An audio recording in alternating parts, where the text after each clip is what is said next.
Talk to Jerry. I know they're just starting to do that. So he's been having a hard time finding where the laptop is. And I'm sure that's going to have to be done by the owner of the house. I don't know. All right. I'm going to call the special board meeting of June 14th to order. Roll call, please. Trustee Brochus. Here.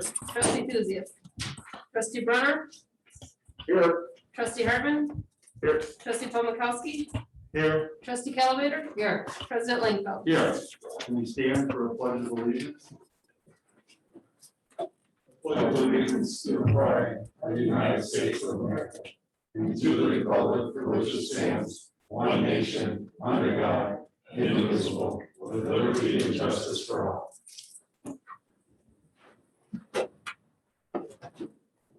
We're at public comment. This is an opportunity for anyone to address the village board on any issue. Please observe the time limit of 3 minutes. The village board encourages input from residents that may not discuss or act on any issue that is not duly noticed on the agenda.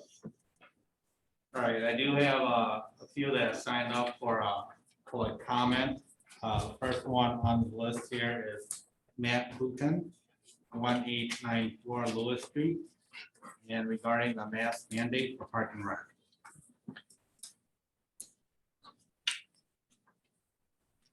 Matt, go ahead. You need to speak, but the microphone will pick you up. Okay. Good evening. My name is Matt Cluton. I'm a married father of 3 and village resident. We've lived here since 2013. I'm here tonight to urge you to remove the mask mandate on current indoor village activities for children here in Cross Plains. On June 2nd, 2021, Public Health Madison-Dade County allowed the county health order to expire, and as a result, end the mask mandate that have been in place since March of 2020. Given your decision to follow PHMDC in 2020, it would seem that you, the board, must have some scientific data which describes the risk to our community here in Cross Plains to support your decision to extend the mandate, and by extension, take away the liberty in our village, which specifically impacts our children, ages 5 to 12.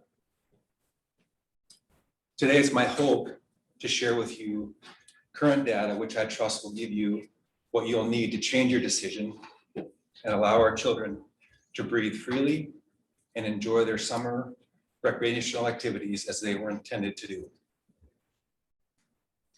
The most recent dashboard from PHMDC suggests the positive case total is down to 1 per day. To be clear, that's not deaths, but positive tests in the county is 1 per day. This fact suggests to me that the decision to require our children and adults to hide their smiles while trying to enjoy their summer activities no longer makes sense. According to the CDC, data sourced from the CDC, the deaths due to COVID represent 0.5% of the total deaths that occurred in children ages 0 to 14. 0.5%. This fact, combined with the recent study from the proceedings of the National Academy of Sciences, which showed that age and BNI were highly correlated with the body exhaling more respiratory droplets, suggests that older individuals with some measure of obesity are more likely to spread the virus than those who are younger and healthier. Along with this, the fact that everyone who is older and has had the opportunity to have the vaccine has had the opportunity to have the vaccine. This is more data to support the idea of choice on whether or not to wear a mask. According to data from the CDC, the most frequently listed comorbidities with COVID-19 are influenza, respiratory heart failure, hypertensive disease, diabetes, and cardiac arrest. There is just not a high connection between children ages 0 to 12 and the disease states I just mentioned. I submit this to you as more support for why you should reconsider and change your decision to take away our constitutionally driven liberty and instead allow our participants to decide on their own whether or not they want to put on a mask for their safety. I truly appreciate the time you've taken to serve your community, our community, and the role which you currently serve. As someone who has spent a lifetime volunteering in the nonprofit world, I do appreciate your sacrifice. But if I may draw on the commonality you share, I would like to take this opportunity that it is us that you serve. We're all in this together.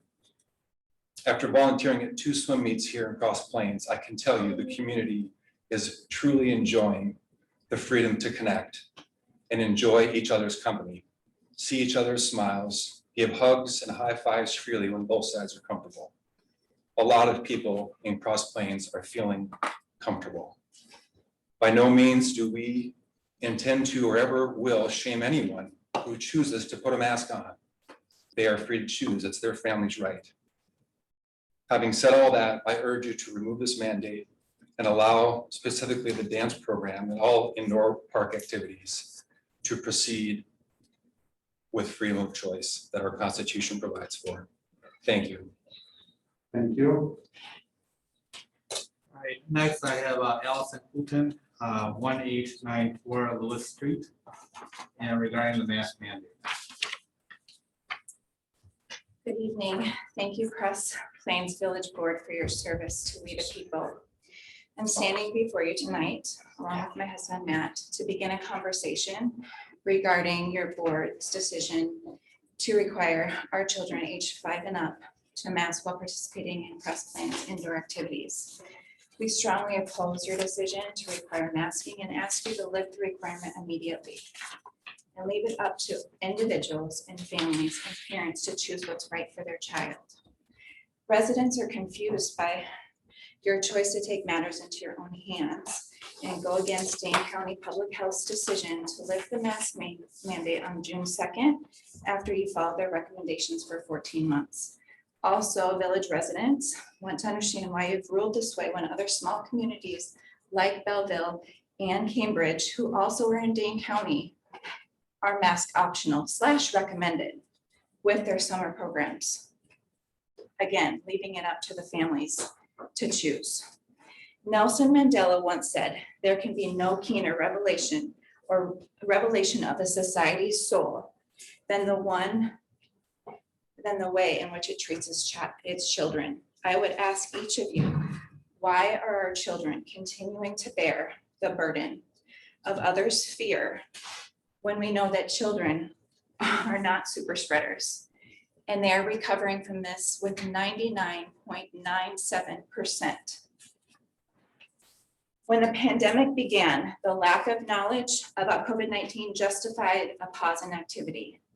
That excuse has long vanished. It became clear long ago that the virus is less dangerous to children than the flu, and our current Dane County data from May 24th through June 6th reported only 1 case in this age group. For a moment, I want to return to history. History might be repeating itself, and I want to highlight the civil rights movement. Slaves fought against government-sanctioned discrimination based on skin color, much like citizens today are fighting against tyranny of government officials and bullying from people in stores and all over daily life. In slavery, slaves were masked for several reasons: to dehumanize, to shame, to silence, to isolate, to punish, and to incite fear. Slaves also had to show their papers to prove that they had freedom of movement, often on plantations, owned by their masters. How are the COVID masks, social distancing, tracking, and tracing any different than the tools used by oppressors of yesteryears? They are not. Fear, intimidation, and compliance were used on slaves then, and similar tactics are being used on citizens today. Fear is psychological warfare, guys. When the mind is controlled by fear, so is the body and movements of the body. Lockdowns, masking, tracking, and tracing are abusive because they are systematically stripping away our freedoms. The citizens of the United States under the Constitution should walk in. We should be able to choose ourselves the best course of action for our health. What happened to my body? My choice. Last week, I watched my daughters walk into their hip hop class. Not one of the 7 kids, there are 2 boys and 5 girls, said a word to each other. Not a word. They all wore their masks. None of them talked to each other. None of them said hello. None of them said goodbye. The teacher asked them 3 times if they understood what she was teaching, 3 times. My question for you as a board is, what kind of community do we want for our children? Our community, do we want a community where they walk into their spot with their head down, which is what I witnessed, just to wait for the instructor to tell them what to do? Today, I went to a ballet class and my 4-year-old was told to put on a mask. As her mother, I said, no, she's 4. The mandate does not apply to her. I was her voice. What kind of village are we wanting to create here? A community where we love our neighbors and come alongside of each other in community, relating to one another and respecting each other's differences, choices, and decisions, like in the old days, pre-COVID? Or are we wanting a community where isolation, division, shame, and guilt rule the day? Okay, you're gonna have to wrap it up. We're I'm almost done. Past the 3 minutes. Thank you. Yeah. We were never meant to live lives alone, socially distanced from one another, and mental health statistics from NAMI, National Alliance on Mental Health and Illness, clearly shows this is not the way forward. There is so much data, you guys, on mental health illness, and it's getting worse because of the pandemic. Suicide attempts are up 25%. Mental health hotlines are up 900%. Again, the media is not sharing any of this with us, but it is an epidemic in mental health, and it's taking 4 months for children to get to see a therapist. Our children are suffering. Lift the mask mandate, and please realize your constitutional responsibility. Thank you so much for what you guys do here. We really do respect you, and we're thankful for your service. Okay, next I have Linda Elke in regards to the mask mandate. Hello, I want to thank you too. I love Cross Plains, it's a wonderful community. I'm just going to talk on, I work in the school system and I spent all year going to school, waiting for kids to come. And when they finally came in February, I just want to talk about what I observed about kids in masks. First, kids were really good with the masks. They put them on, but they fiddled with them all the time. They say, don't touch your face. You know, you can transfer germs that way. Your hands are dirty. They were constantly moving them around, touching their face. Their masks were dirty. If they didn't show up with a dirty mask, by lunchtime it was dirty. I work with a little autistic boy and it was filthy. We had to change his mask 4 times a day. It became more unhygienic than it would if he hadn't worn a mask. Some kids never change masks. They come in every day with the same mask. The teacher I work with actually had to say, will you guys wash your masks? And someone, she was actually giving out paper masks after a while, just so they were clean, because it's just not hygienic. They don't fit right. There's gaps all over the place. If you really think about it, if we're trying to keep a virus that's smaller than the holes in the masks anyways, and they're gonna get through, it's coming out the sides, it's coming out the top. I mean, if you really want to keep a mask in, you should be wearing an N95, and I'm not even sure if that's, you know, accurate. Most people wear their masks under their chins, or they wear scarves, and those count as a mask, but they're not really masks.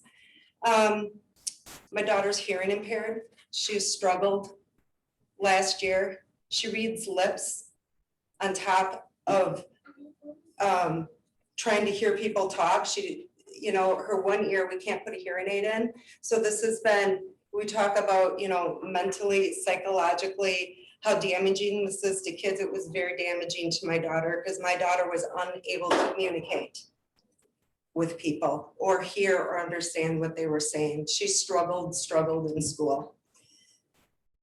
They're expensive. We have a lot of families in this area who are on a low income to spend the money on top of buying tennis shoes and new shoes for sports and outfits for sports and things like that. They have to go out and buy masks. They're wasteful. I see them laying around all the time outside. And also they're very unhealthy when exercising. This came from the World Health Organization. People should not wear masks while exercising. Sweat can make masks become wet more quickly, makes it difficult to breathe, and promotes a growth of microorganisms. The important preventative measure during exercise is to maintain physical distance of at least 1 meter from others. So these poor little kids coming in to do dance. My daughter did dance, especially in these hip hop classes. They're moving, they're sweating, they're trying to breathe. And even if you look at high school pictures from the track meets, what are the kids doing with the masks when they're trying to run for survival? They're pulling them down underneath their chins just so they can breathe air. Last thing that broke my heart in school, I think, was you can't see people's faces. You can't see people's smiles. It's really hard to connect with the kids. You can't show them, they can't see your emotion. I'm always like, look at my eyes. If my eyes go up, it means I'm smiling. And like I said, I work with a little autistic boy, and for him to be able to see my face is so important. And when you start looking at these really young kids that are like 6 and 7 years old, it's so important for them to see each other's faces and the adults' faces. Thank you very much for this opportunity. Have a nice evening.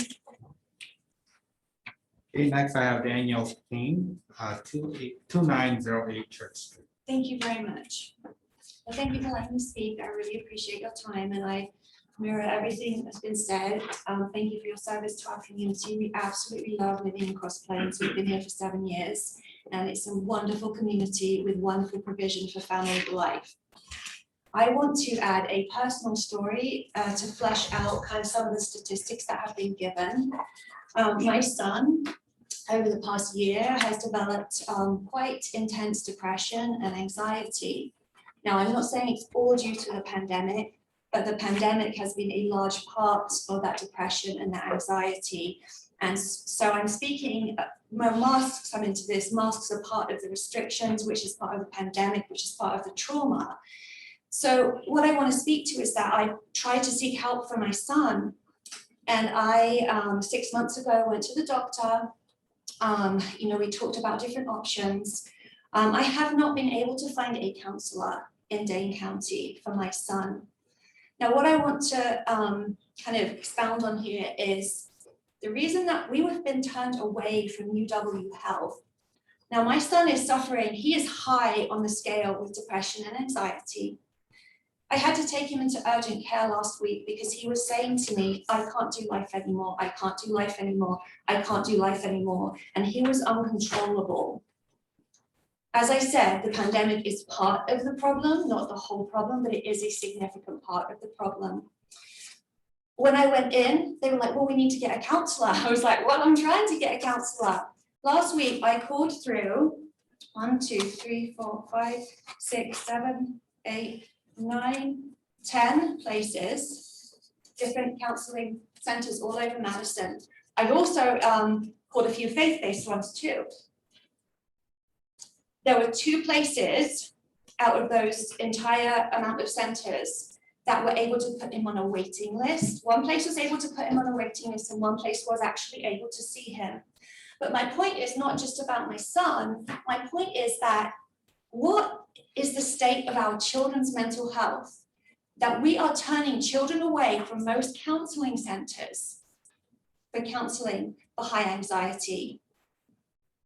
If my son was suicidal saying, I'm going to cut myself with a knife, they would see him. But they won't see him for just saying, I can't do life anymore. But if we don't address the children that are saying that now, how many more suicidal children are we going to have down the road? So that's where I'm going to leave my point. Thank you so much for your time. Thank you.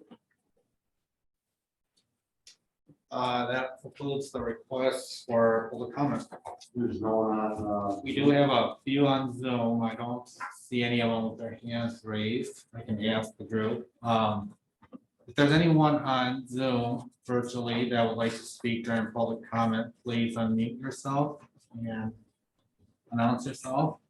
Or raise your hand to be unmuted. Going once, twice. Third time. Okay, we are going to close public comment. There is no consent agenda for tonight's meeting. We'll go on to report from village officer. We'll start with village president. I just want to give a little input on how the meeting's gonna run tonight. I think it's great that we have department heads and board meeting together. I think this is something we should do yearly. I will take us through the report, and then I will be turning the meeting over to Administrator Bill Chang. He will be the facilitator for all our items on general business. And then I will take the meeting over again at future agenda items, just so everybody understands how we're gonna run. So tonight's meeting is more of a discussion and an educational part. I don't think there's anything on here where decisions will be made. So I'm hoping everybody will participate in the discussions. All right, vice president. No fighting on that. Okay. Any other trustee want to make a comment? Bill? I just want to thank everyone that came out tonight, to express their opinion on the mask mandate. And when we get to future agenda items, I'm going to ask that we look at this again at the end of June. So, but thank you guys for coming out. Go ahead, Andy. Yeah, I also would like to thank you guys for coming out and speaking on the mask mandate, and just we're just trying to do what's best for the village cross plans and to look out for our community, and so we appreciate you being here. I would just ask that village trustees and audience members put August 3rd, pencil it in your calendar for the National Night Out event down at Fire Station. Thank you. All right, anything else? All right, village administrator, Bill? I do not have anything for tonight. All right, other reports? Anything? All right, we will be moving into general business. It's all yours, Bill. All right, thank you, and thank everyone for being here tonight. I know everyone has a tight schedule on calendar, so we'll try to get through the materials as best as we can. I do have a pretty tight timeline here, or schedule for the rest of the evening. I prepared a PowerPoint, and I'll get into that in a bit. And then once we get started with updates from the department staff, just to let you know, 5 to 7 minutes, I'll give a hands up when we get close to that, so to cue you.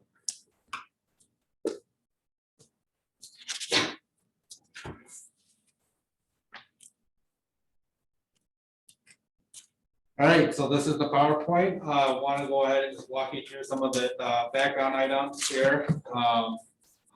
And then we'll have a discussion in regards to prioritizing goals and objectives.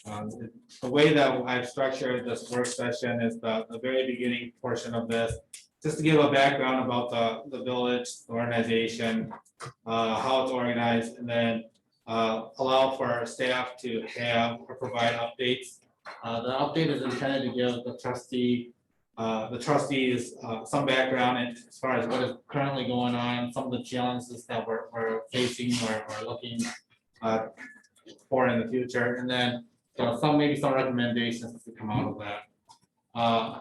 We're going to ask that questions be held at this time until the later part of the discussion. So if you have an item that you want to discuss, if it pertains to the budgeting process, I'd like for you to bring that up during the discussion so that there can be some back and forth. But I wanted to make sure that we got through all the updates before having that discussion. Following that, we'll have a recap of the capital plan, budget timeline, and the general fund budgeting process and timeline. Bobby will go over that. And then we'll discuss current commitments in the well and the water system improvements. That's a large capital investment here for the village upcoming. And then also the village has started, the village board has started discussing village hall and the police station build. And so that will also be a large capital investment for the village. And so all of these items are meant to provide you with a good overall picture of the village's financial obligations, see what's coming as challenges here in the future, so that we can have a really good discussion. We'll break for 10 minutes, and then we'll come back and have about 80 minutes for the discussion. And then coming out of that discussion, I will provide a report for village trustees and staff heading into our budget discussions this fall. So this is really hard to see. I'm gonna try to zoom in, but what this is it's a organizational chart of all of the boards and commissions. And within this, you can see there are 12 committees, and I can provide these forms to any of you upon request. We have the Assessment Board of Review, the Zoning Board of Appeals, the Library Board, Plan Commission, Police Commission, Park and Recreation Committee, Public Safety Committee. We have 2 ad hoc committees currently. You can't see my laser. The Finance Advisory and Enhancement, and the Sustainability Committee. And all these are all the appointed members of those committees. We also have the Ambulance Board, the Fire District Board, and then the Joint Review. Now we appoint members of the village board. And I apologize again for that being hard to see. This is a staff organizational chart of the village. Breaking it down, village board of trustees, myself, the village administrator, and then the staff that I supervise. So the director of public facilities, finance director, and clerk, chief of police, parks and recreation, and then I'll break down each of the staff in their respective departments. We also have the library board, for which the trustee appoints village board members to. The library board does make the decisions for the public library, and then you have library director and public staff. We also have an appoint or elected judge and a part-time court clerk. That position is split with the administrative assistant for the police.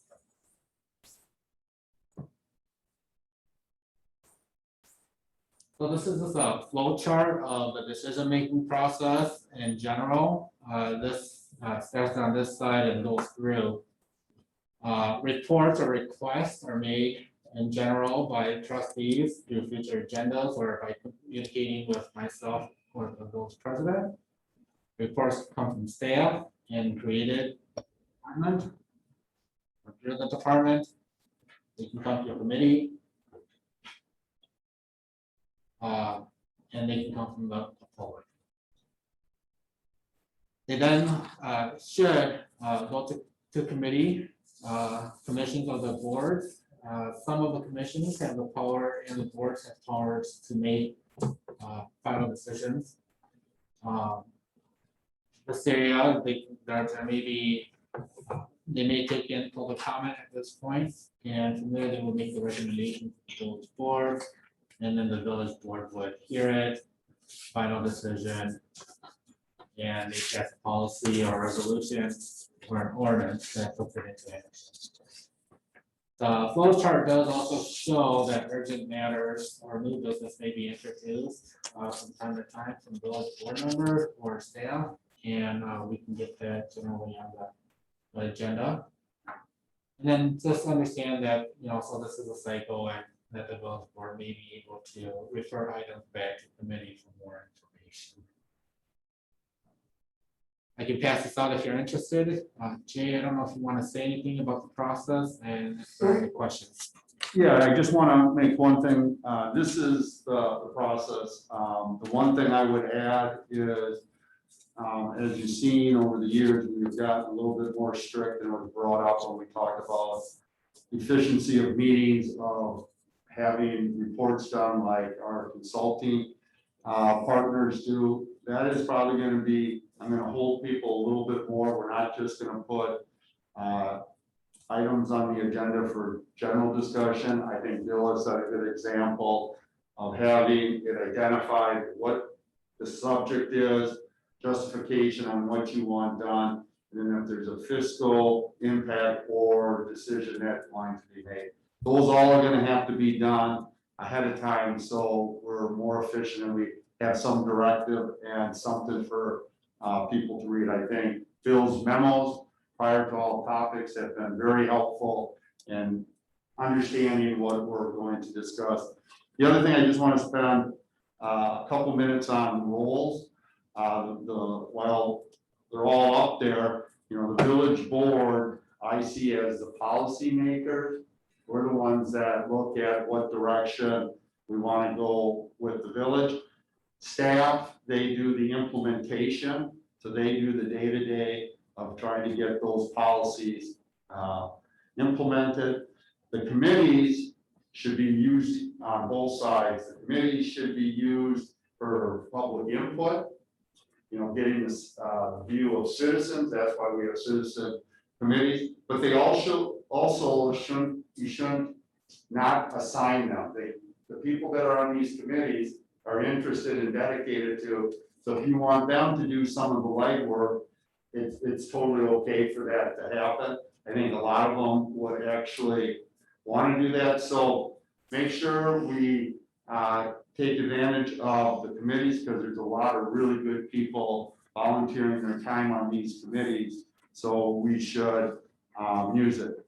And I think the example would be that the board should not get into day-to-day workings of a department. That's not our job. Our job is to look at the big picture, and I want to make sure as trustees, when you're on these committees, and that goes for department heads, while you're focused on your area, you can't lose sight of the village as a whole, you know, because I think that's important that we put these pieces together like a puzzle, come up with one good end product. So those are just my comments on that. Can I ask a question, Jeff? Yeah. My question just pertains to community input. Well, I recognize the committee system is great for those things. Is there a way in which we can, as a board, encourage community input on larger decisions? Because the committee system is only for those who are really engaged and really have a passion for whatever their opinion is. And so I want to make sure that we can increase that instead of the. We have some, I mean, we have public comment and we do public hearings, and committees do public hearings, and they have public comment. If there's suggestions that you have, Sure. to do that, I'm open to it, because the more citizen input, the better. But I don't have something I can tell you right now that would change that system that I have. I think we have a lot of opportunity, and I think with Zoom, that has really opened up the door also, so. If something comes up, sorry to interrupt, if something comes up, just pass it to you individually, or is it a board decision for more community engagement?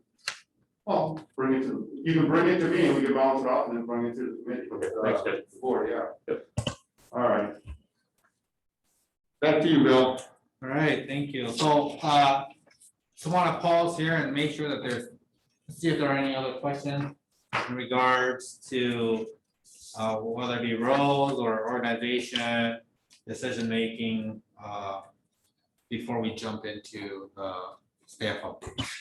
I'll just make one super quick comment on Angie's thought. I would like to investigate some type of community annual meeting / event where there's not a hot button topic. We just get along, we get some updates from the different staff, we get some updates from different departments. If we have an item that we want to get a little more input, maybe we do a sticky dot exercise or get some input from people, where we do something where people aren't just forced to show up if they're disagreeing with something. Let's get some community involvement, maybe have a band, and we'll do fun. So I'm open to working with trustee Hartman on something like that. All right, anyone else? Okay, so we will go ahead and jump into the staff department reports. We have first up, Chief Ruska. I believe he's joining us by phone. And what I'll do is I'll try to keep us on pace here, approximately 7 minutes each. Chief, are you here with us? Yes, I am. Can everybody hear me? We can hear you. Go ahead. Okay. Okay, thank you. Again, I sent you guys all an email with a memo. Unfortunately, I can't be there tonight, but I do want to thank all of you for taking the time to meet with us and hear our input with regards to budgetary issues and difficulties that we will be experiencing. Obviously, for the police department is old. It's very dated. We are small, and we're already at our capacity with regards to space, just locations. All of you have visited me at one point or another in the last 18 months in the office, and you have seen the size of the department and just the makeup of the department. And as a professional agency, it's very, very difficult when we're dealing with people, having them come in and come out, other people from our profession, other people that attorneys. It just needs to be seriously considered. Besides that, I mean, the obvious things of technology continue to be an issue that it will be a continued issue, whether it's right now, the hot topic for us is, we're working through the body worn camera issue and program and seeing if that's feasible for the village. Obviously, there's a cost to that, so we're working through that. But equal to that is our portable radios. They are at the end of life. I just had them all updated to the end of updates. There is no other update for those portables. In doing the research to find out what the cost of that would be, we're looking at a minimum of near $5,000 per portable. I'm going to obviously need at least 6. So you're looking at a $30,000 bill. So I am already exploring grant funding and things of that nature, so we can offset some of that cost. It'll be something that's coming in the future. The other topic that is huge and maybe not so distant it also is my staff. Within the next 3 to 5 years, you're going to see a change in staff. I've got several staff members that could retire tomorrow if they wanted to. I've had individual conversations with them, and I think I've got a good pulse of where they stand. But within 3 to 5 years, I could see a 50 to 60% department change of staff. And anybody who understands that, with whatever agencies or departments or wherever you're working, you well know that when you lose staff of that magnitude, you're losing a lot of experience, a lot of training, a lot of hours that they've spent creating and crafting their positions.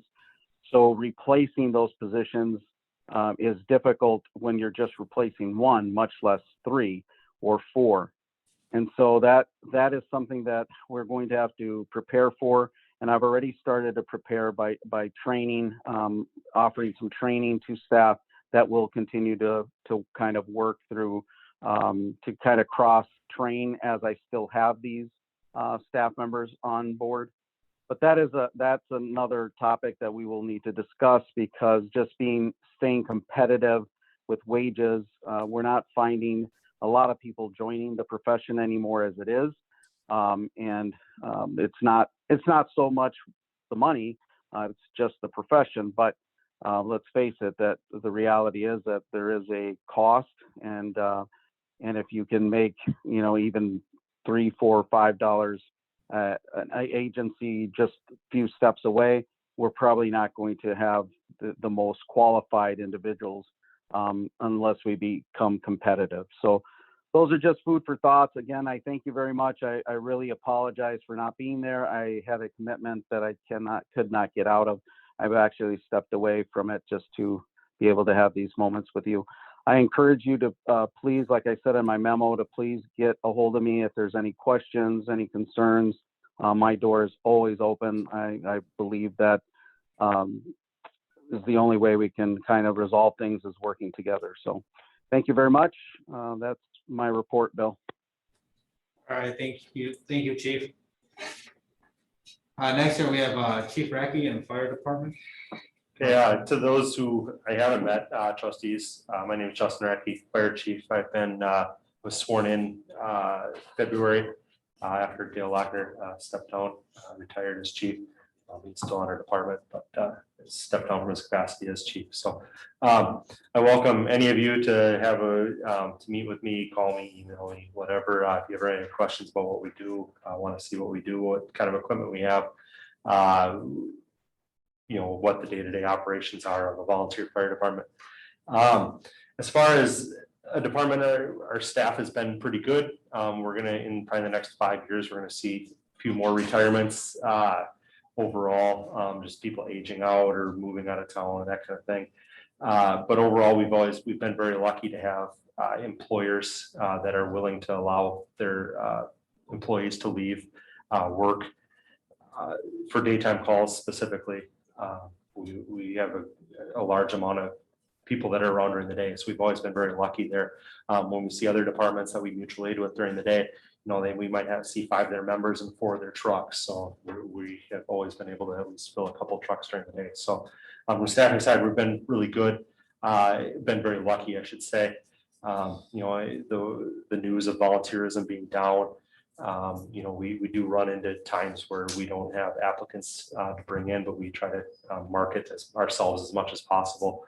But if anyone ever says anything to you guys about trying to get it involved, give them my name, number, email, whatever it might be. So as far as capital improvement, probably our big ticket item, I had Bill give out the flyer there. Basically on the front page, the old the 92 squad. We're looking to replace that with a much smaller vehicle, be more cost efficient type vehicle to maintain and to hold on to over the years. The old squad definitely had its purpose back when our engines weren't as big, didn't have as much storage, didn't have as much carrying capacity of members. That's got a seating capacity of 12. We're looking to really replace it with a seating capacity of 2. We could go to an extended cab type vehicle on the backside. That's just a conceptual drawing that Chief Lochner had done last year when he put it out to bid. He bid out 3 companies. So basically what we'd be doing is we're very confident that the equipment that is on that squad, we can divvy up between all the vehicles plus that rapid response vehicle. And then there'd be more of a first out to pretty much every kind of incident. We'd carry, the first in type extrication equipment for car accidents, some water, an ultra high pressure pump. The ultra high pressure pump, it's a newer technology as far as the fire service goes, but it's not newer. Actually, Middleton Fire Department down the road has really proven out the system. They're finding out a lot less, being able to use a lot less water with that style system. And it would also allow those 2 firefighters to get there on scene, get out the door, get on scene faster, and put some water to either slow the spread of the fire or knock it completely down, depending on the size of fire. This wouldn't negate any of the engines that we have put into service in the last 15 years. Those trucks will back up this type of vehicle with the small amount of water that is on it, but the type of pump. As far as a maintenance standpoint, I think it'd be better to, it'll be a cheaper vehicle to maintain. It's a smaller vehicle. If we were to price out a larger style squad, which we really don't need, we've decided that we don't need that much space, that much storage space, that much capacity. We would be looking at, $475,000 to $500,000. We're looking at about $300,000 for that vehicle, being the village's portion. If we use this year's valuation at 55.5% of the fire district, it'd be 166.5 is what we're looking for budget numbers on that. As far as anything else, other projects down the line, the fire station itself is nearing the 18-year mark, coming up on some things like the outside, the shingle. So the section above the trucks is a steel roof. That's in pretty good shape. The shingled side be the east side of the building above the offices. We will be looking at I've got a few people that said they're gonna come out and quote, or at least inspect it and give me a rough price. I don't think the roof's in dire need of a replacement, but it will be probably in the next 4 or 5 years. The last time it was inspected was after the hailstorm, and at that time they said it was in really good shape, and I think that was in 2014, something like that. So, and other, so yeah, it'd be just some building stuff. Overall, the building's in good shape, but there's those things that once they hit the 20-year mark, you don't know really. HVAC is in okay shape, but that's starting to near its end of life as well. So for this year, my one major capital thing is that rapid response vehicle. We did, like I said, we did have that put out to bid last year when it was put in. Pierce was the more reasonable of the 3 manufacturers. And they built their last 2 engines, and they've been very easy to deal with from a build standpoint and a maintenance. If anything goes wrong, they've been really good at warranty items, that kind of stuff. So. All right, thank you, Chief. Chief. Hi,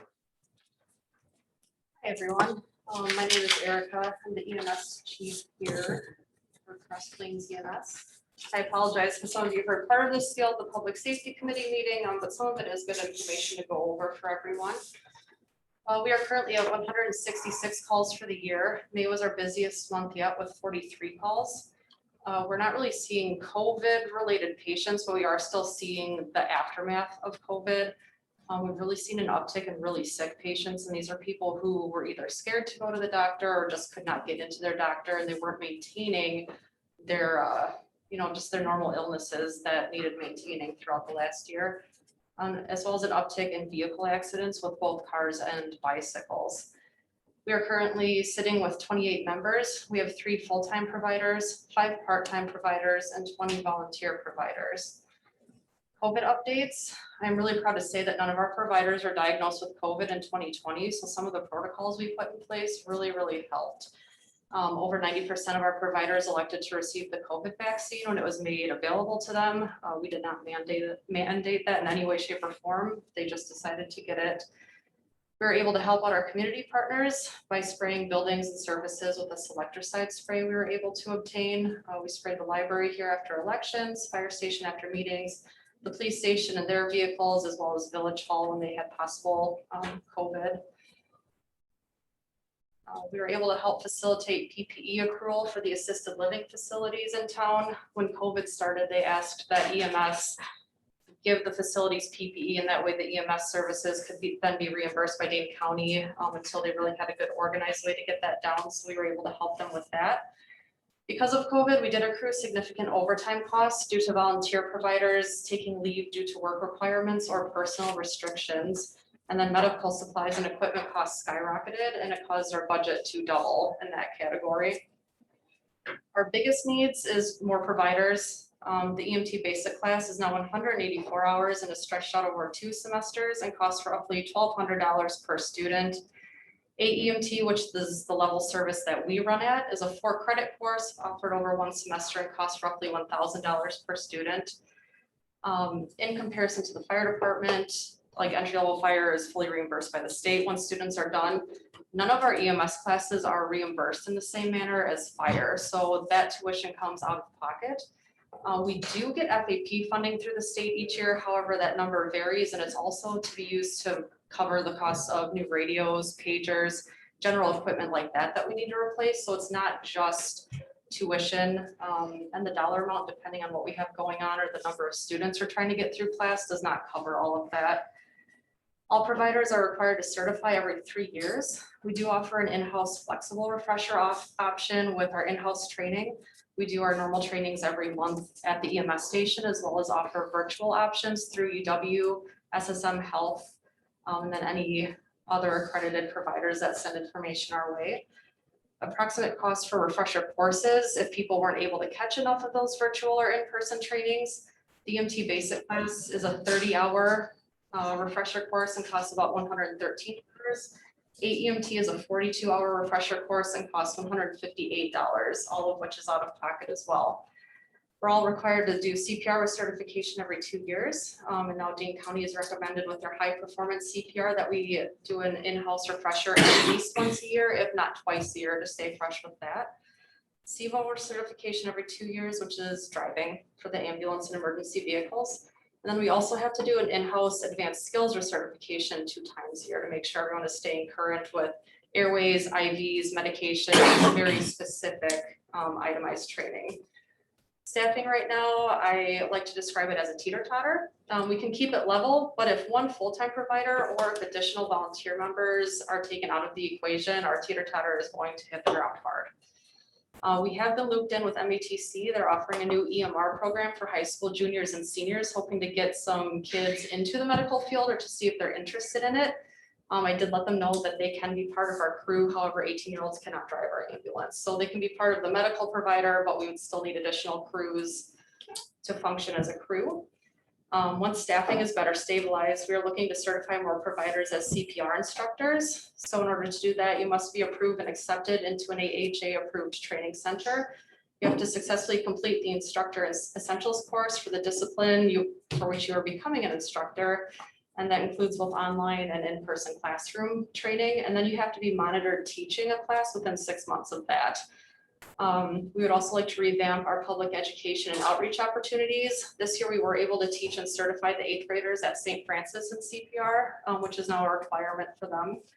I did a virtual first aid and general medical emergencies presentation for members of the Primetime Club Director Group through the State Bank of Cross Plains because they are gearing up and hoping to be traveling again soon.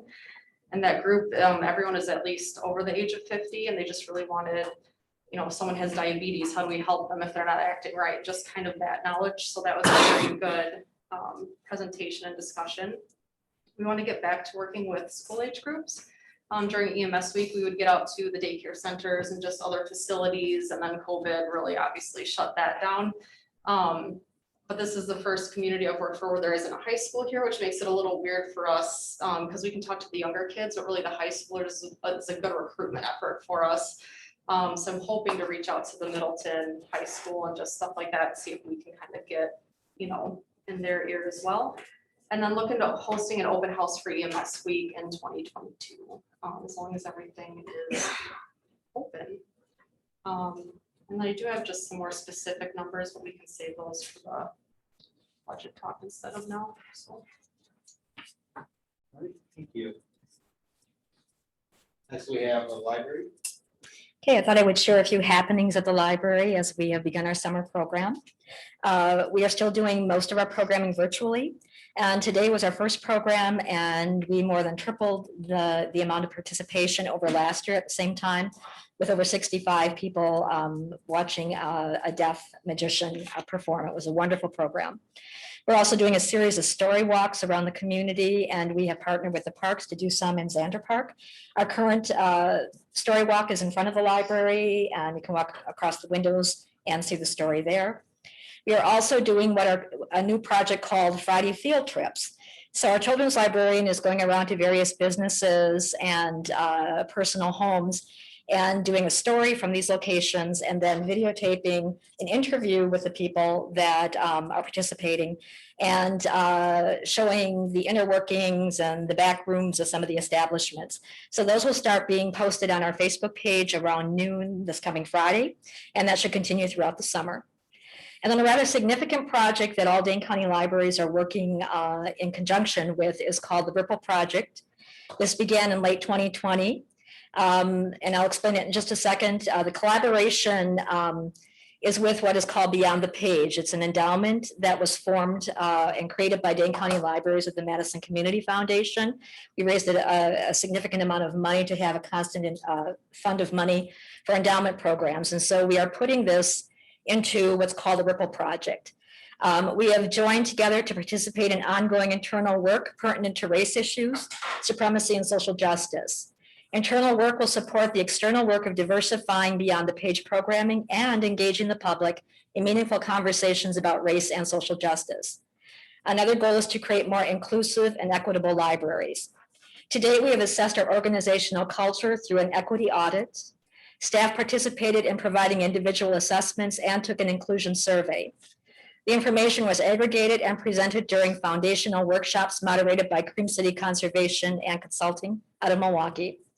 Libraries have also been formed into regional equity teams that have just begun to meet to start planning 2022 programming and to begin discussing professional development for staff, changes to policies and practices. And our library board has actually started before the Ripple Project on this. We have updated policies already over the past couple of years. Under current goals and challenges, we are looking forward to our roof being replaced, and that project, I'm told, will begin next week. The only challenges with that is the noise levels and some alarm issues, but we are dealing with those. And we have advertised to the community that this is coming, and so everyone's aware of it. To continue to responsibly and positively adapt to changes pertinent to the pandemic, we are continuing that, and there are certainly challenges yet with that. As an enclosed space serving a significant portion of the population in Cross Plains and beyond, we have approached all aspects of the pandemic by first prioritizing staff and public safety. The next priority was getting people back in the building, and we were the second library in Dane County to manage this last year, and one of the few who managed to remain open during the second wave. We are moving forward with continued optimistic caution. Now we'll move into more of the things that are more related to budget. So telephone system, you probably, if you've looked at your material, see that that is a priority for us. Our current system is obsolete and has been a solid workhorse in the past. Recent repairs brought to light the urgent need to replace this old system. The library board has been going over options and proposals. The common way to upgrade is to pay for a new system over a 36-month contract. If we would do it that way, it would become part of the regular monthly telephone bill. Over the course of that contract, we would see a 137% approximate increase in our communication line item. So right now, on average, we're paying $190 a month. That would go up to $450 a month. We have looked at premise-based systems and cloud-based systems. The conversation was about, do we have upfront money and buy a system outright, or do we do it this way with monthly payments over 36 months?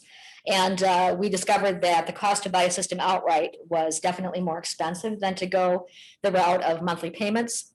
Because an outright system would not include internet access, and we would still have to get internet access through TDS in order to support that. So we're still weighing this. We were hoping to get this implemented this year.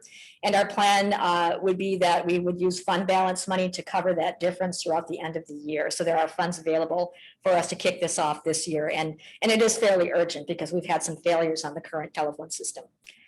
Another ongoing challenge is part-time staff turnover. All library positions provide employees with excellent skills, from customer service to technology skills that make them highly marketable for better paying full or part-time positions. We put an incredible amount of training into our staff members, only to have them leave in 6 months to a year. The library board sets salaries for library staff, and the board has worked for a number of years to get those part-time positions past minimum wage. And they've made some solid headway, with the average starting wage now being at $10.50 to $11 an hour. However, the past few years of low budget increases have slowed down the process.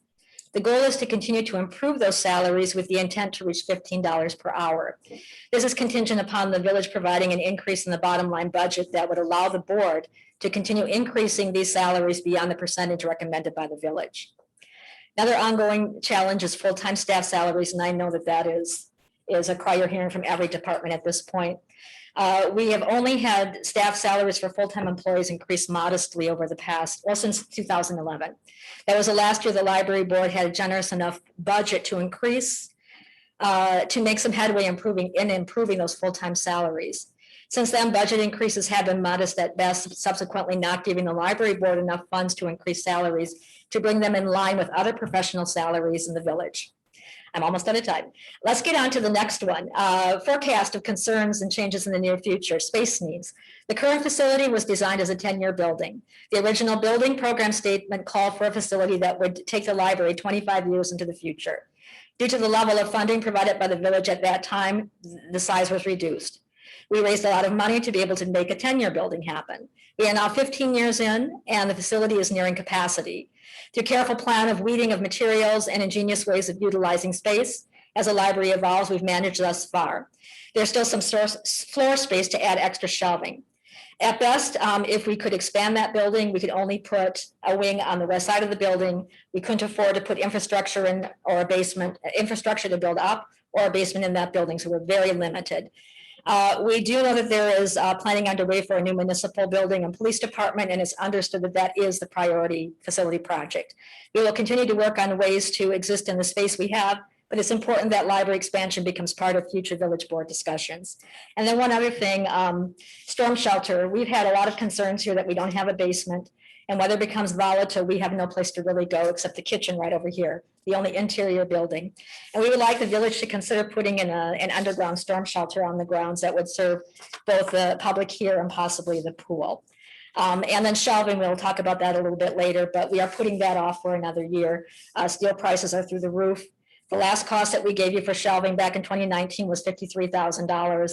I understand that steel prices have climbed 4 times since May. So this is something that just isn't going to be viable at this point. And we will continue working on ways to eke us through until hopefully those prices fall. Thank you. Thank you, Pam. I did on Mike, and step out. So let's jump to public facilities and Jerry Gray, and then we'll go back to parks. Go ahead, Jerry. Good evening. A lot of what I've got to say, you've heard very similar things from Chief Tony. We have an aging staff as a general rule. There are some younger members, but we're faced with a pretty good, approximately 50% turnover here within the next 5 to 7 years. And it's a problem recruiting and retaining employees, given the current pay scale that the village employees have to struggle through with. The type of work and the responsibilities connected with being a public works employee are no longer limited to the stereotypical lead on a shovel, look at a hole. Yes, we still do that on occasion, don't get me wrong. But all of the regulatory agencies, state and federal, county, are continue to develop new regulations, tighten existing regulations, increase reporting requirements. All of this stuff comes down to, they create the rules, but they don't provide any funding to do the work. It's a classic case of it rolls downhill. We're at the bottom of the hill as the local government unit.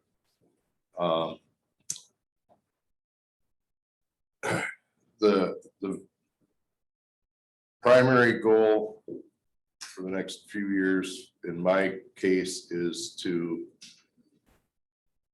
get the village prepared for a large staff turnover, get training done so that the younger people, the newer staff members have the ability to continue to provide the services that we provide. The basic public works. When I came here, we had a worn out sewer plant. We had some major street issues. We needed a well addition. Those are pretty much all accomplished. For budgetary purposes, the big thing now is to provide enough funding to maintain what we have in place and continue the smaller project annual programs such as the street resurfacing and things of that sort. But from a basic services, public facilities standpoint, once this well project is done, Unless there's serious growth to the village that requires additional facilities, we're gonna be in pretty good shape, a lot better shape than it was 30 years ago when I started here. So there have been major improvements over the years. I guess that's about all I got at this point, unless you have questions. All right, thanks, Jared. We'll go back to parks. And Department Director Jackson. Hello, everyone. Sorry about that. Had a little issue with chlorinator pool, but other than smelling like chlorine a little bit now, we're good. So disinfected everything, we're good. I just want to kind of give you an overview of our whole department in general. And then kind of give you what's happening a little bit and then kind of go on into some of the big purchases and or things we may need via capital budget. Our department's made up of 4 full-time people, 1 director, 1 park maintenance worker, and 2 recreation coordinators. We rely heavily on part-time staff. We currently have 38 part-time staff for all of our programming and all of our pool areas of work within the aquatics realm. And we currently have 1 part-time parks worker this year that we've been able to fill for the first time in 3 years. So it's been nice to have obviously that part-time help come in when needed there. The village garners 12 parks, which have 10 playgrounds in them, many of them of which you'll see in the capital improvement plan of needing to be either reworked and or something else added there or added completely new. We have obviously a number of basketball courts, tennis courts, sports fields, and other recreational open space within our community. We also have 3 shelters and or pavilions to maintain and keep up. And we have 1 very ancient swimming pool and bathhouse that takes a lot of our time and or work. So we do offer 2 activity guides throughout every year, 1 spring, summer, and 1 fall and winter. Within that activity guide really lays out everything that we are completing and or doing for our residents' quality of life throughout the year. The offerings are anywhere from 55. I've had 55 all the way up to 65 programs throughout the year, ranging anywhere from sports to enrichment to full day camps to what recently became an after-school program. Those programs have been very popular within our community. We've noticed a huge uptick in kids coming into our programs, people even coming from outside the village to use those services, especially the full day camp and after school programs. The outdoor swimming pool this year, obviously we did open last year, but the outdoor swimming pool this year has seen a huge increase in the number of memberships, the number of people coming. Obviously just being open, but having other offerings outside of that, I think it's been a big deal to a lot of residents, but also non-residents able to use that facilities here. We offer a number of swim lessons this year, going from level 1, 2 all the way up to level 6. And then we offer about 48 hours of open swim for people to come throughout the year. Big things that are happening are obviously all in here, so you can take a look at this. Every program that we have offered this year is running to date, which is the first time in quite some time that's happened. Usually there's a few programs either that are overlapping or that just don't have the need or feel the need. This year, those are all full. Another thing you can look at is our Parks and Open Space Plan. The village did conduct this in full. This is our 2019 to 2024. A lot of the information within this document is actually what we put together for all of our goals and or objectives of what we want to see over the next 5 years happening within our community. Bill had asked us for 2 things. The first thing that I notice, that I have noticed for quite some time now, is obviously retaining our employees. That's been a really important part for me to try and incentivize our employees in different ways that we can, understanding that money over the number of years we've been here is 15 years that I've been here now is always the core issue for our employees. And I'd like to see, if possible, that our village be proactive in regards to not having to attract new employees, but be proactive in trying to keep the employees that we currently have based on the knowledge and skill sets that they do put forth for us every single day. I think public service in general tends to be the last thing looked at, but usually the first thing that people want to use. They don't always know that it's public service. They don't always know that it's someone within their community that's putting a program on or taking care of flower bed or facilities around in our parks. But they do appreciate them when they are. And I can tell you that I can always tell when someone appreciates or doesn't appreciate when it's not being done. As we'll get a number of phone calls in regards to areas that need some care. The other topic that is more towards the capital line item that will need to be discussed is the pool and the either feasibility of putting a new facility where the current facility is located or adding a new facility at some other open space that we have here in the village. That pool has given us a number of great years. I currently do a lot of maintenance throughout that pool, trying to get it ready for the year between myself, Dane, our park maintenance guy, and also from time to time having to use public facilities for a number of the projects that need to be completed before the season starts. I'm not saying that a new facility isn't going to need those types of, or some of that maintaining and obviously getting going.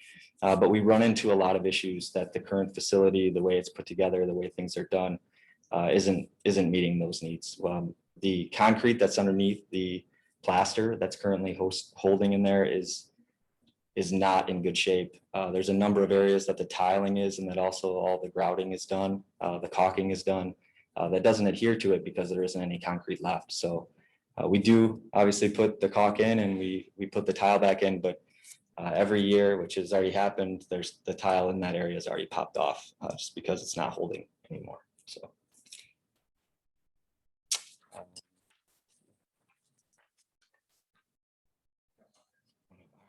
The other thing that I talked about a little bit is funding for playgrounds. That is going to be an important thing.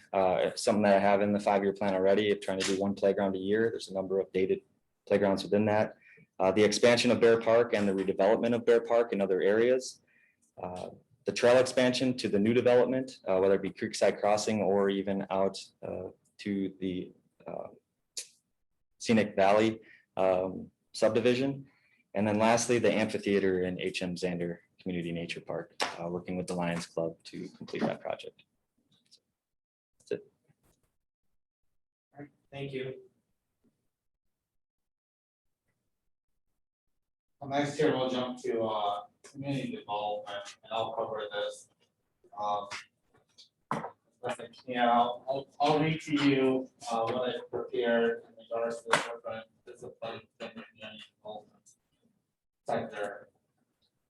In regards to zoning, the plan commission continues to update the zoning code, and particularly reviewing and making changes to the table and discusses or identifies rights, uses by right versus uses by conditional use permit.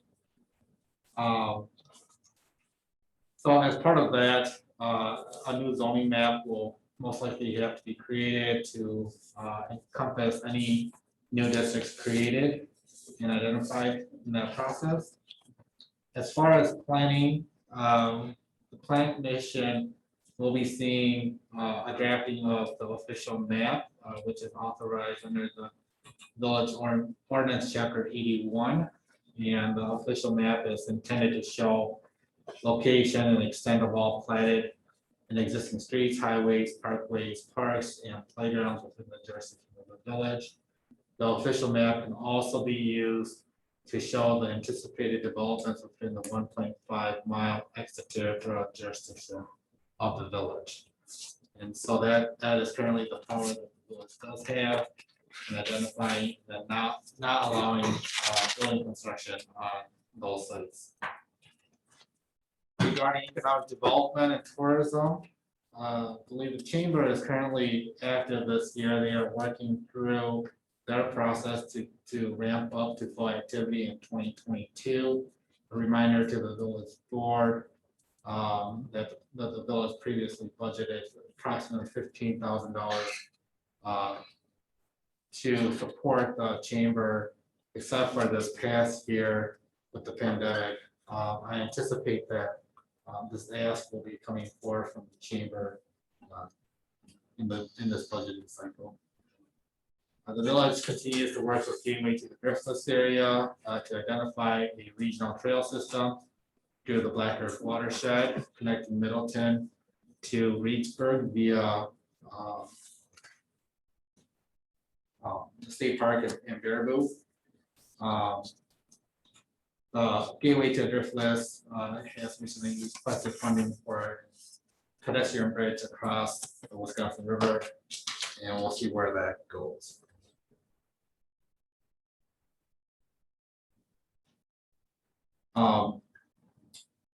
In regards to sustainability, the Sustainability Committee is currently writing a sustainability plan, which will provide a list of tasks covering energy usage, water, transportation, land use, and solid waste.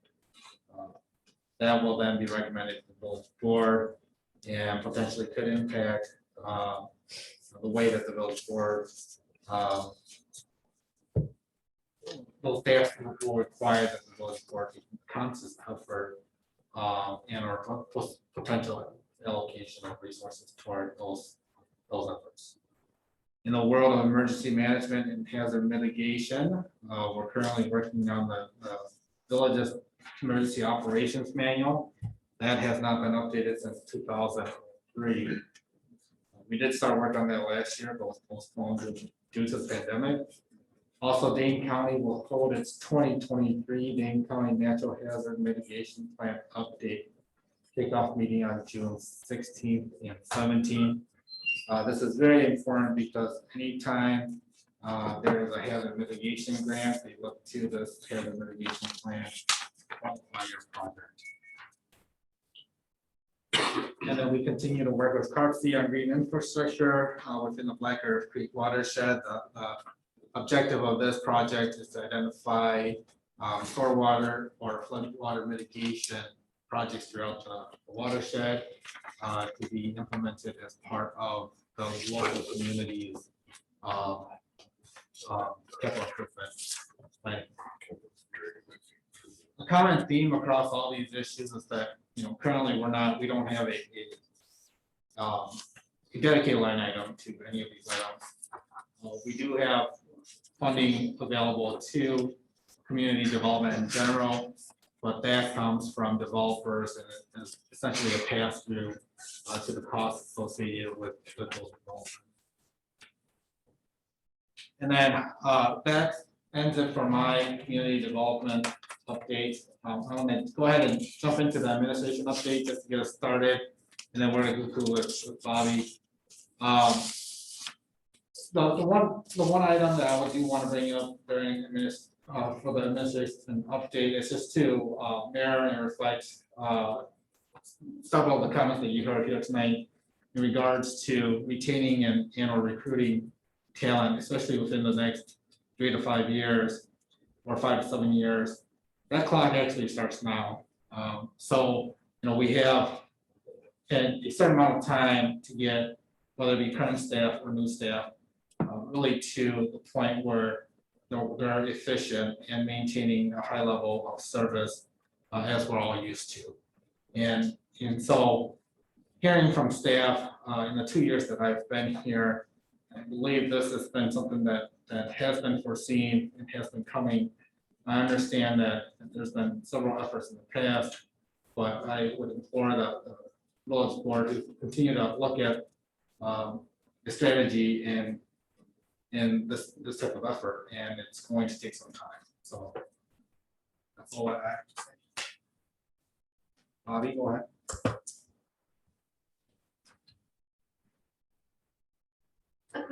Excuse me, I don't have a whole lot to add. This year we increased our administrative assistant position from 20 hours to 30 hours. And we're definitely keeping her busy.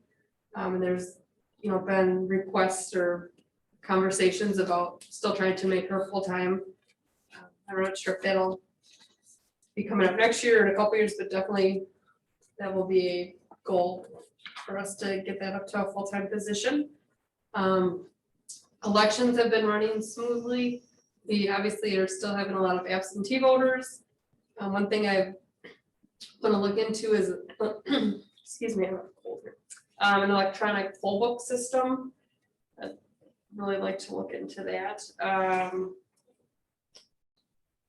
think that's really all I have. All right, so I know that was a lot of information. I thank you for being patient. We've just got a few more items to get through here, and then we'll take a break, and if you could hold your questions, and then we'll break into the discussion portion of this.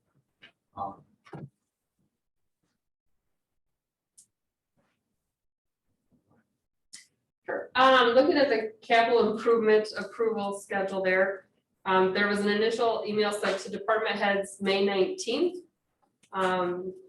Instructing them to either submit their new projects or changes for projects they submitted in prior years.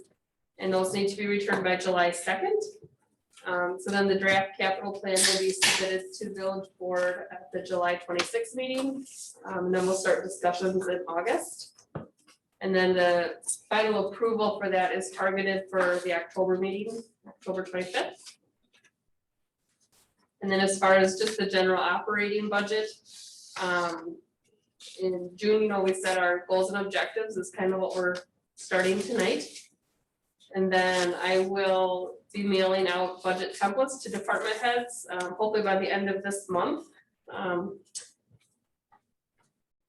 And then I'm hoping to get those back from department heads Friday, August 6th. And then that would include the supplemental budget worksheets. We started that process last year. I thought it worked really well, where we were given kind of a target increase. And then anything that was over and above that, we had to create a supplemental sheet and explain kind of what that item was or why it would go over. So then I will put all that together and we will submit the first draft of the budget to the village board at the August 23rd meeting. And then discussions will start in September. And then hopefully get a final approval of that for the November meeting. That's the timeline.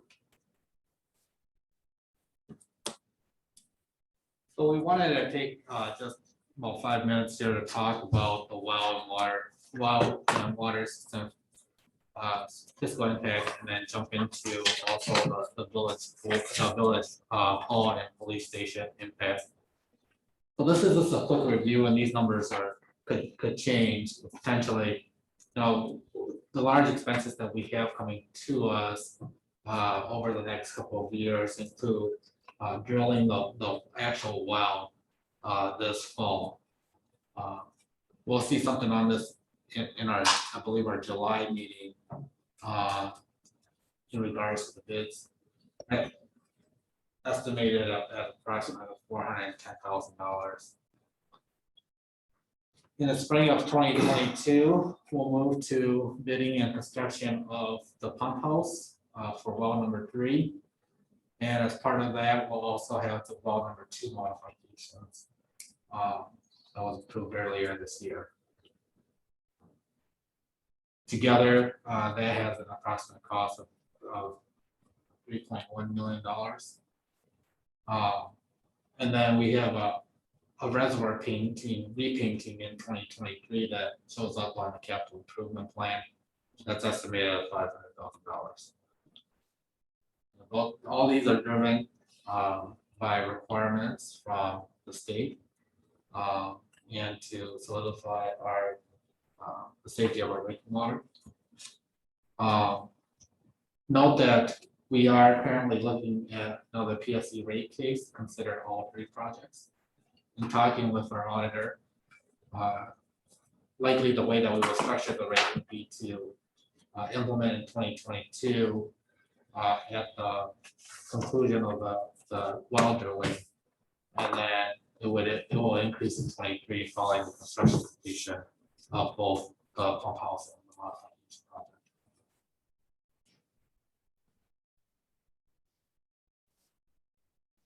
The next slide I have here is a repeat of information that you've seen before. in regards to Village Hall and Police Station. The estimated space needed from that fact sheet showed approximately 15,000 square feet. Cost anywhere between 3.5 million to 4.7 million. And then this is a projected timeline that I put together, leading us through 2021 with initial discussion, organization of the project, and then eventual site location. 2022, we would do an internal study and planning, followed by engineering, and then construction. And you'll see throughout the conversations that we've had, there's been some inclination to save up towards this construction start. The financial strategy will have to be considered at a later point. I let Bobby talk a little bit more about the numbers.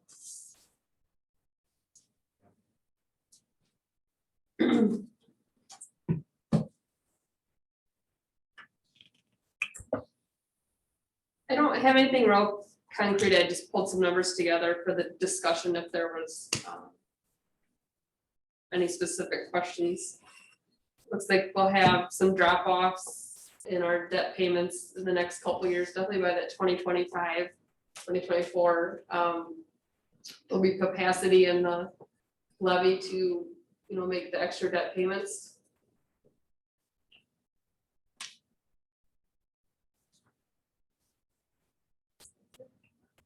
We can come back to this, and I want to just say that the Village Hall Police Station did come in as a requested item from a lot of trustees. For the two objectives, and I've asked for them, since we're talking about it already, to provide a third, so I just want everyone to know that. With that, I think that concludes the first session here. We'll break for 10 minutes. We're pretty good on time. So we'll break for 10 minutes, and then when we come back, we'll jump into the budget goals and objective planning exercise. For those on Zoom, we're gonna conduct that exercise in person. We'll leave the recording going and the microphone going, but unfortunately, there isn't a way that you may visually see us work the exercise.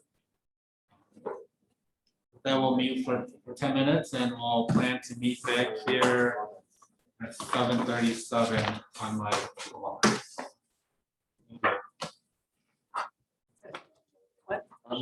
Yes.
Yep, for you, other than, pathways or really.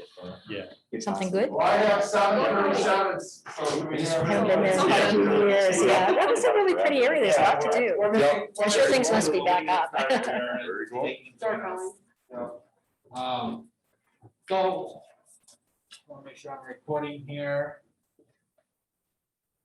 And we're not muted. All right, so for this next section, what I've done is I prepared two lists. The one highlighted in blue, the first list, that's in the back on your packet. That's the thought, how they came in to me. So you can see on that list, starting from item 1 all the way to item 34. The item, the objectives and then the request made from which person. Your second sheet, which has the orange highlighted, what I've done was taken those items that have been sent in and organize them into some common themes to help us get through this exercise. And so what I wanted to do tonight was take these items and prioritize them into these 4 categories. Quick win, high impact, and low cost, low effort. Major projects are high impact and high cost. If a project is to defer or delegate, it would be considered low impact and low effort. And then I have thankless care, those are the high cost, high effort, and low. Check. Got it.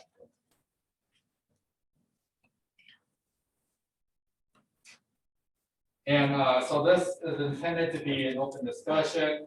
What I wanted, so we'll go through each item here, open it up for discussion, and then kind of have an understanding of where we want to rank that. So the common theme number 1 really is having to deal with addressing staff wages, employee retainment, and recruitment. As you can see, there are 10 requests that came in on that subject, or discussing particular requests that revolve around that subject. Again, trustees, you've heard from staff in regards to what we see potential challenges within our department. We speak with Pam over the break, and she also mentioned that they have aging employees too. So that is a common theme, not only to our village, but people my peers happening all over the community. That being said, questions, discussion?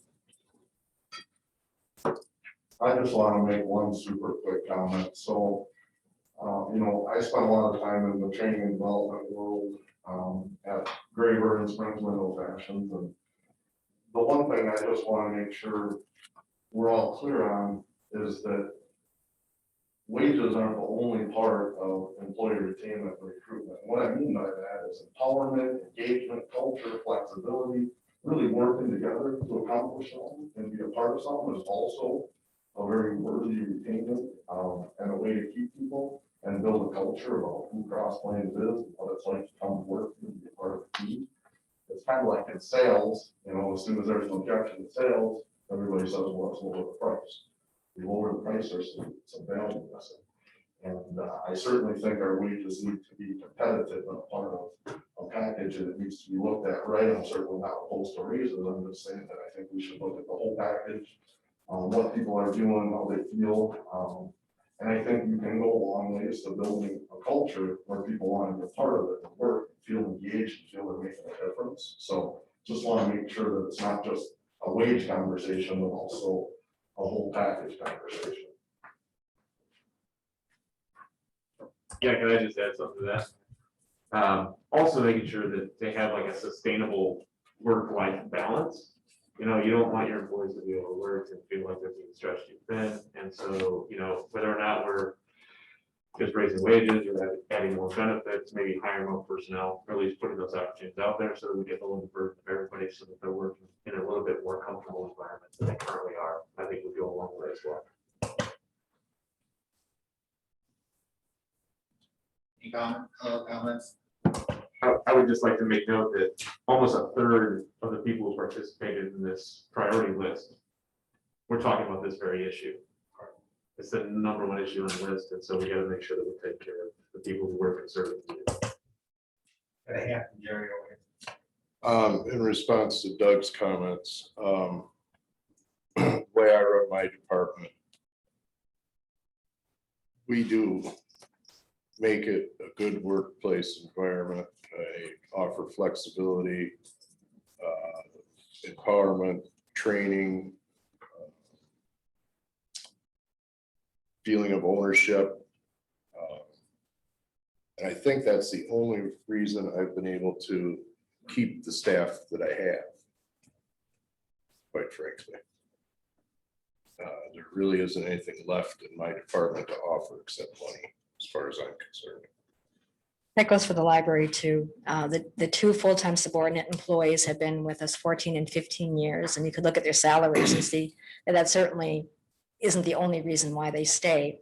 The salary is certainly not super, but it is because of the flexibility, the teamwork, the value, mental health offerings, this type of thing has really helped us retain the full-time employees. I want to just touch a bit about what Doug had said and other options. And you know, obviously one thing that we're facing here, just in 3 to 5 years, you know, we're seeing this, we're going to see this turnover. But, you know, what are some of, you know, incentives on the way there to retain our current staff? I think someone else said tonight that it's important to retain the, I think Mike said that it's important to retain the talent that we currently have and be proactive in this. So I'm putting together a personnel package, we're calling it, but, you know, including any variation of such. So it sounds like it's obviously a high priority for the village to be able to retain our crew. Are we feeling like this is a major project and that it's going to take a large amount of effort? And want to understand, you know, obviously the village board being involved in this. Is this something that the village board wants to see a proposal from myself, Scott, review with a comment, or is there a task force of some type that you want to be involved? Years ago, we had an ad hoc committee because I wasn't on it. And then we did kind of look at it. We did like a survey of all the other ones, like surrounding communities like us, and look at benefits as far as vacation and so forth. And maybe that's the need. I'm wondering if that's what we see. I would, if you remember, I think most of you, probably Andy and Doug did not, but the county just did that. And not only did they compare within Dane County, but they compared like size communities throughout the state. I think it's, and I believe everybody received that, and I would strongly recommend that people review that, and maybe we can send it out to everybody. I'm not sure if staff saw that.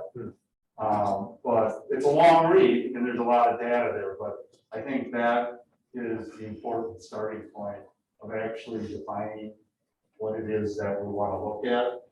So we can do a committee, but I think Dane County probably spent a ton of money on that, and it was a pretty detailed. Was that 6 months ago, or was it farther, longer ago?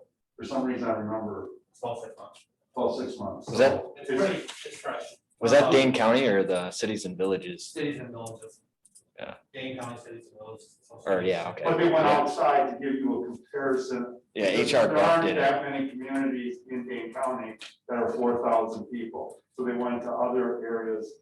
They have it broken out within Dane County. Yeah. And then they look at, I think it's comparables outside of Dane County. I mean, it's a very detailed report, and it's very useful with, I would think it would be very useful for us to use that as something, at least a starting point of having the data and looking at what how we do compare.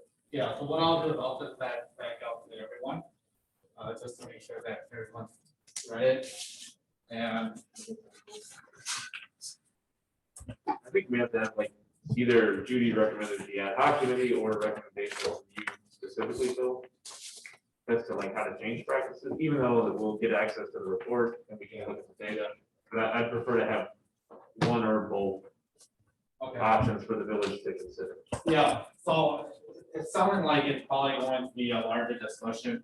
I'm thinking maybe a future agenda item. Once I've gotten information out on how we want to approach this issue. And obviously, it's gonna touch a lot more than just wages, but, you know, it's gonna take a lot of time. And so time isn't necessarily something that we have a luxury of because it's a constant on this. And so as long as we've identified that this is a urgent issue. The wage survey or whatever was done by Jay is a very, very important tool, so I am no shape of trying to say that Americans. I think it's just needs to be a big part of our planning discussion. And perhaps that survey will show maybe we're not paid as well as we need to be, and then we would address that. It's a part of the whole package. Is there anyone that disagrees with placing it in this point?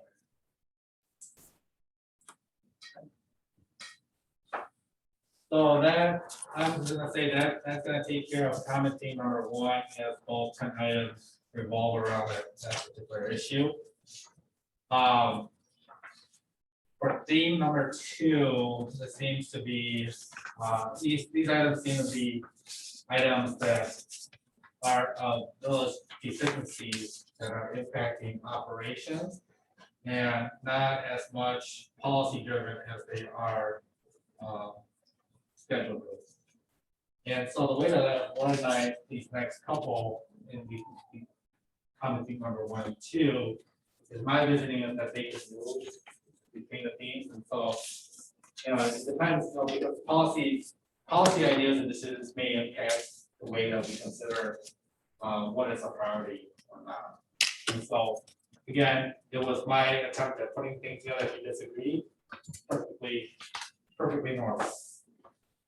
So I want to take the opportunity here to go through each of these line items and they can be quick, or if there's more discussion that you want to have, feel free to step up.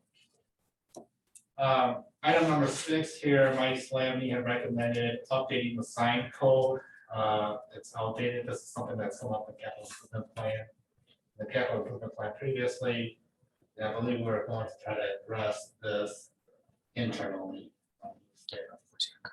So I would.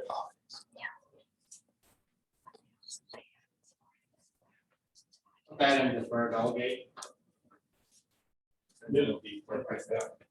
Anybody disagree with the sign code being that section? Just to clarify, you're talking about like the 30-page sign code and like signage. Or chapter 87, I believe. Okay. Yep.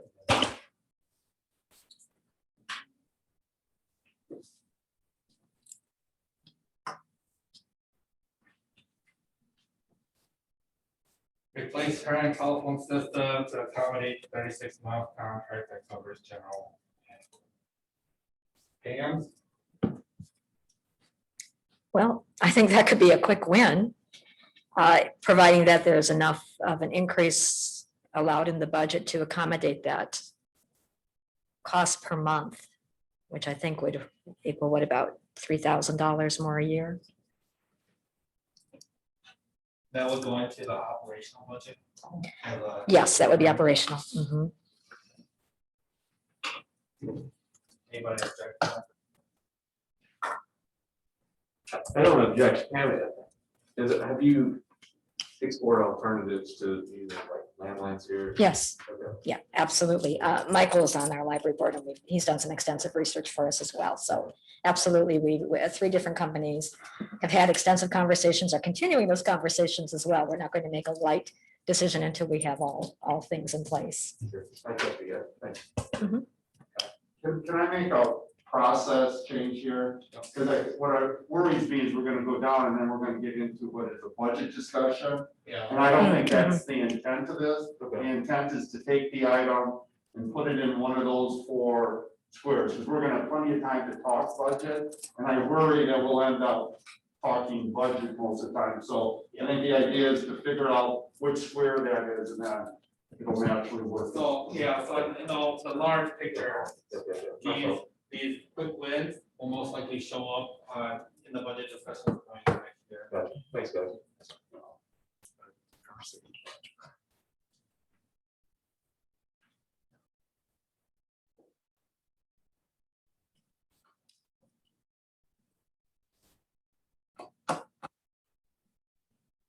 Right.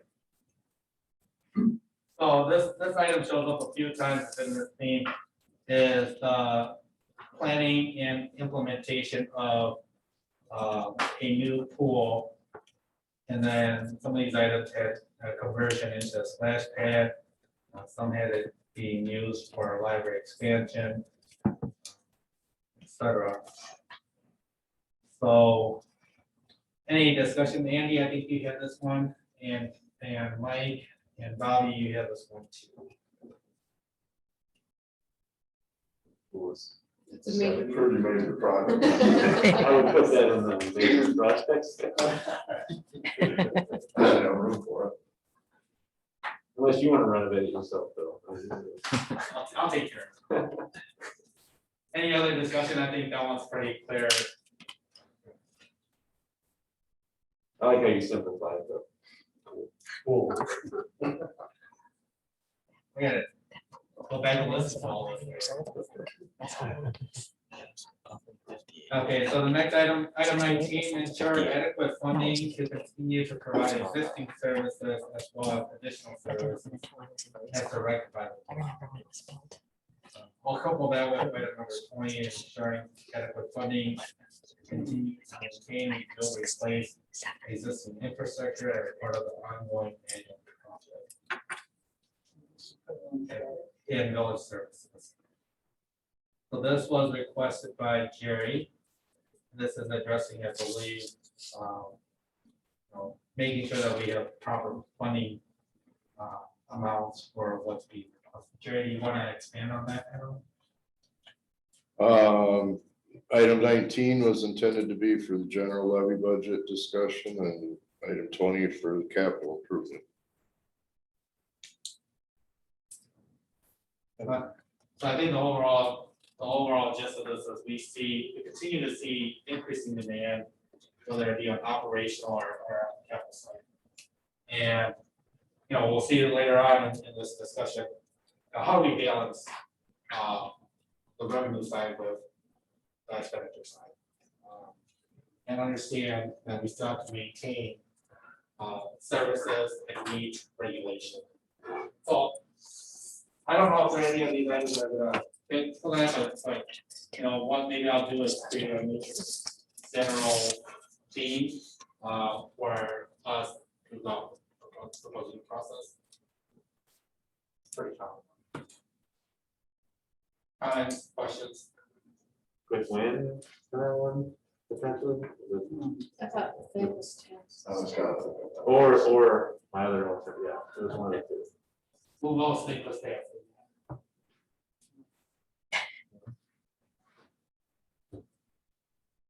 Doesn't sound confident. Yeah, I was gonna offer the alternative. That was that.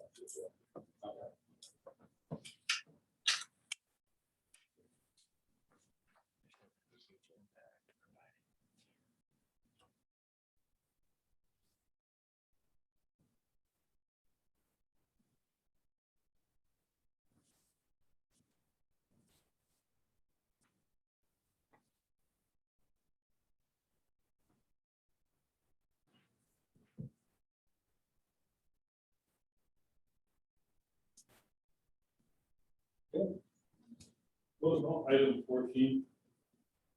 Oh, yeah, sorry. Item 14, replacement of portable radio. I see that as a quick thing. So that's similar to the telephone.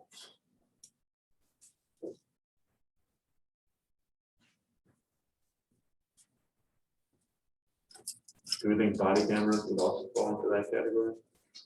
So I went back and forth on this quite a bit. The body cameras is dependent on policy.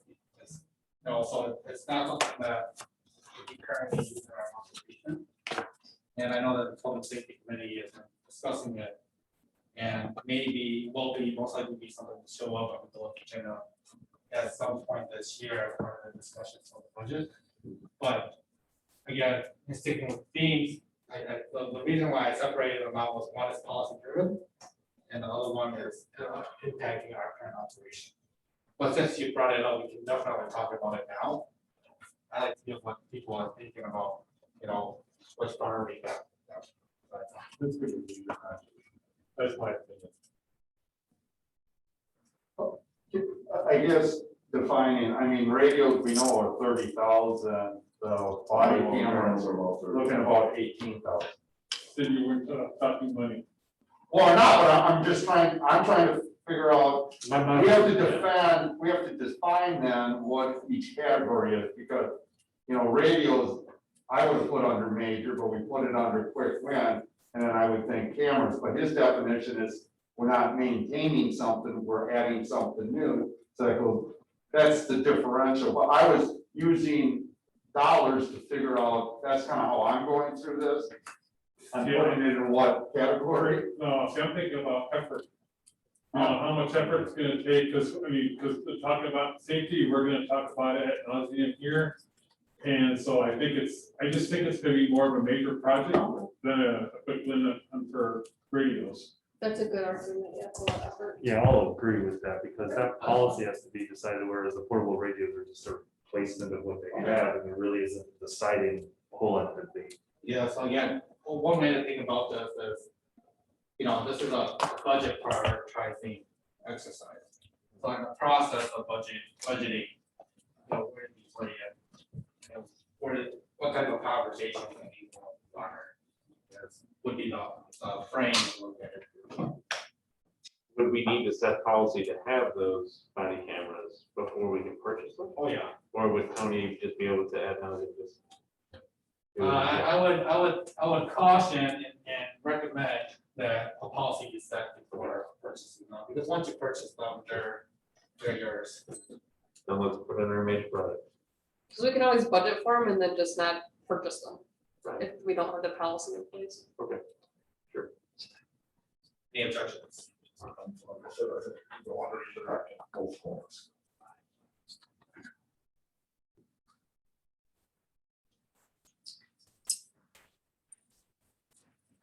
so it looks like we're in the policy item theme. Oh, there's one, item 34. Justin. Yeah, okay, sorry. Rapid response vehicle. Question as to whether or not that's, because I didn't know, is that something that is policy driven or is that needed, necessary? So it's replacing an existing 29-year-old vehicle. When we looked into replacing it, we decided to go with something a little bit smaller that'll hold the equipment that is remaining on that vehicle, and the use of it being scaled down from a 12-person cab to a 2 to 4.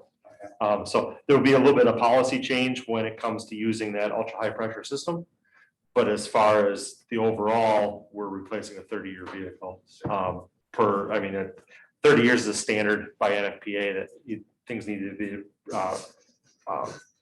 replaced or refurbished. In this case, I don't think refurbishing is anywhere close to where it would be, because simple things like in the back of that truck, everything's side facing, you're looking at each other. You can't have that in a fire vehicle now. So we'd be essentially ripping the back off and putting a new one on anyway, so. So it sounds like the policy decision has been already made at the fire district. Yeah, and that's what our hopes are, to gain this beneficial, it'll be beneficial to be able to get something out the door faster, less personnel on it with initial response equipment, and also the benefit of having some water, and to be able to replace a much bigger, costlier vehicle with something more economical that we still see would be fit. So that, to me, that's a quick win, but that's gonna come up in the budgeting cycle to discuss further about how we're gonna pay for it. Completely agree.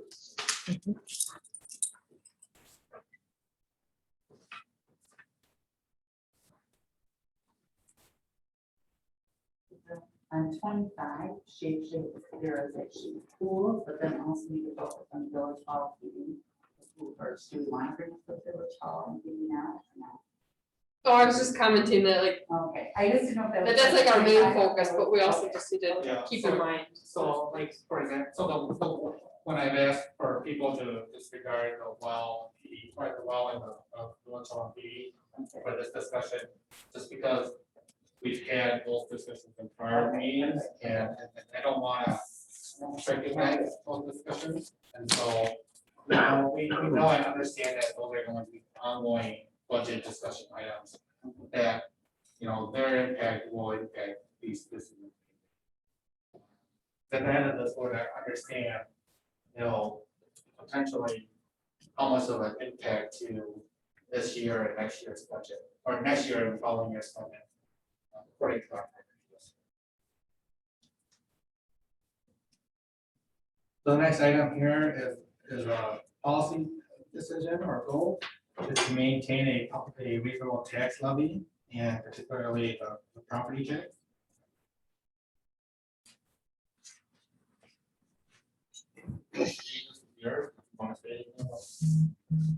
Well, I would put it down, you know, it's a broader thing. I'd look at probably a quick one. I mean, I think that's something you should always look at, so I'd put under a quick plan.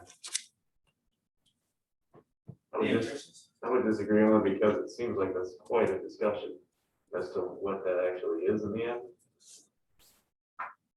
I would say it's a major project. That's fine with me. Well, yeah. Yeah, no, I'm fine. I did, like I said, it doesn't matter to me. I mean, I think, like I say, if we're doing effort, you're probably right. Yeah. So we schedule what, 4 or 5 meetings to talk about it, so I guess, yeah, that's probably. So I think what I'm gonna do is on some of these items where it's more overarching policy driven goals, like ensuring funding for services. We have to do that. So maintaining property tax levies, we have to do that. Oh, so you're thinking thankless tasks? Yeah. That's what I was Yeah. thinking also. Okay. Probably won't. Yeah, you're right, it is. Until you get it right, then they're gonna thank you. Oh, yeah. Well, when you're right, you're never right. Right.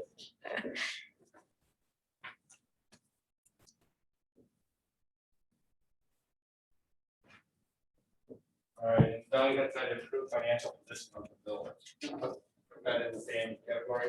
I think it's very similar.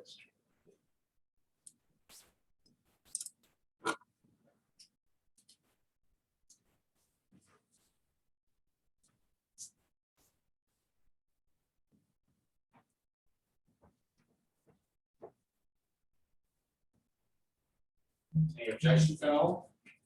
Or I move on to the next one?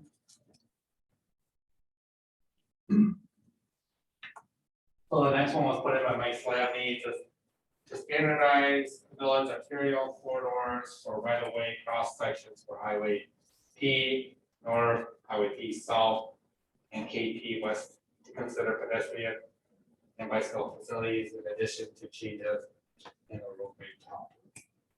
This is a planning priority, which I think can be different. Yeah, that's what I was going to do. That probably was a plan condition for discussion. before I go back. Is he referring to outside the current? Yeah, so like in his email, he had referenced the issues that we have with negotiating the free crossing development and the corridor on P going north. And how that's gonna look like, whether that's, you know, sidewalk on both sides, extra wide, et cetera. Yeah, then I definitely think we need to do it, so put it on somebody's agenda.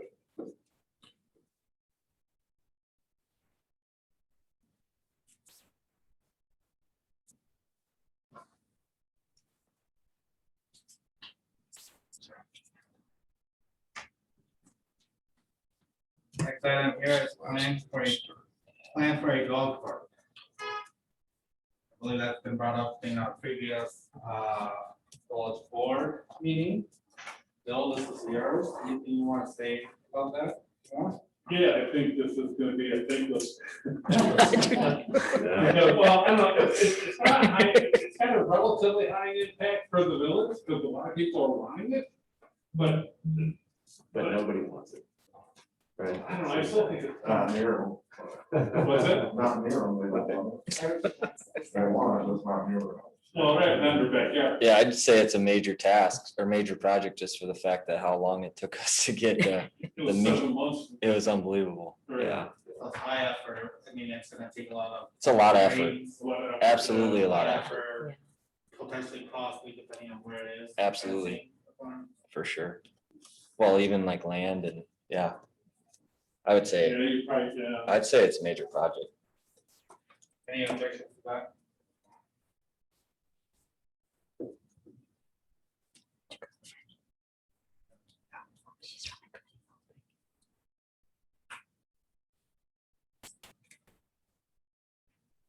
A pavilion at Glacier Valley Park, Glacial Valley. Bill, this is yours, yeah.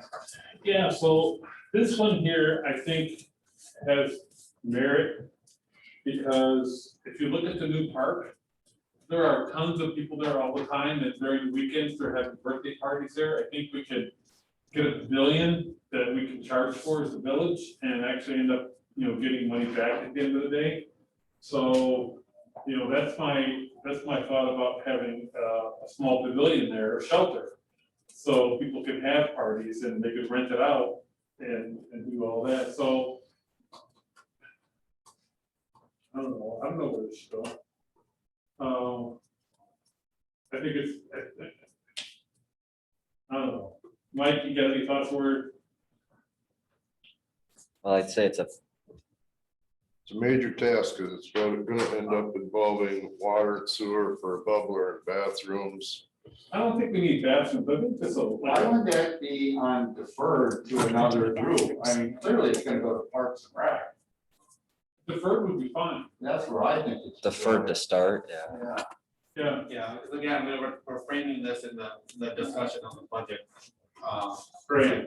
yeah, so yeah, I'm good with deferred. Andy.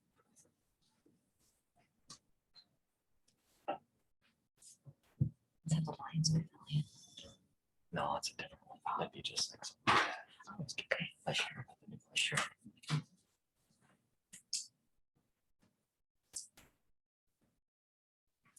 Purchase and develop a destination conservancy / park plan.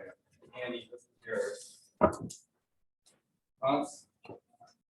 Yeah, I mean, from my perspective, when we look at big picture, I was looking at all of the various parks plans and long-term plans the village has put together over the years, and I know that we're gonna need to acquire more parkland in just the general growth pattern that we're in. And so if we are proactive about it, we can really set up something that is, amazing destination-like. And so that families, instead of going to, Soft, for example, to do things, would stay and spend more of their money and time here. And if we're proactive about acquiring this land, we're gonna have a little bit more control over the sustainability of the development of the village, instead of constantly reacting and just acquiring little parcels here and there when we allow development to take place. That was kind of my objective of putting that one on the list. Any other comment? Defer, delegate. Plan commission, park and rec. I'd say, yeah. defer. Let's start there and identify, do the parks open space plan, Yeah. where these community facilities can be. Yeah, sure. Thoughts, Mike? Yeah, I think defer delegate's fine, at least to get the ball rolling on them. We have a lot of those things already identified, I think, but still good to.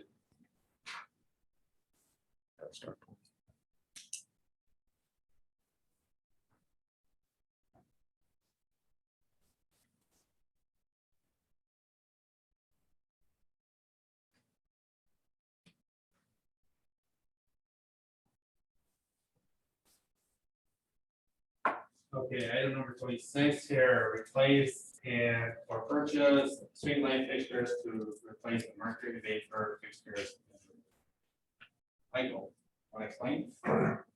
Yeah, just a number of years ago, MG&E replaced some of the high pressure sodium amber bulbs with these white bulbs.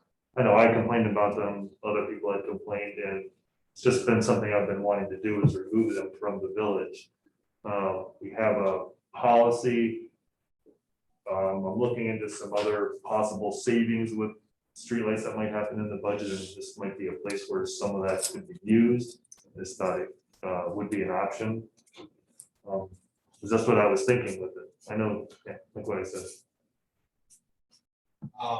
So I know that you've talked a little bit about this and looking at the background. Do we have an understanding of what the numbers are at this point to have it be a budget discussion? Or is that something that we should defer and delegate to the finance committee for? Yeah, I don't have a lot of that worked out yet. Like I'm still working on that. On just our basic ownership is what I'm trying to get through and figure that out. So it would definitely be, like, I don't have a completed memo or paper put together, but I just wanted to get it on the budget and get thinking about it. I'll put it in defer. Yeah.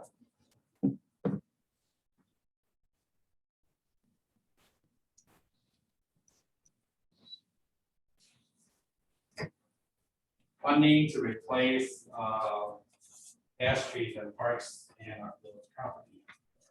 There's again. Yeah, this was just fine because I know this last year, the village, they went through the village and cut down numerous ash trees in many parks. I know Mike has a program where he's replacing so many trees, but with the reduction of these ash trees, I found an old tree inventory, and ash trees were by far the largest amount of trees in our village. We've lost a significant number of them.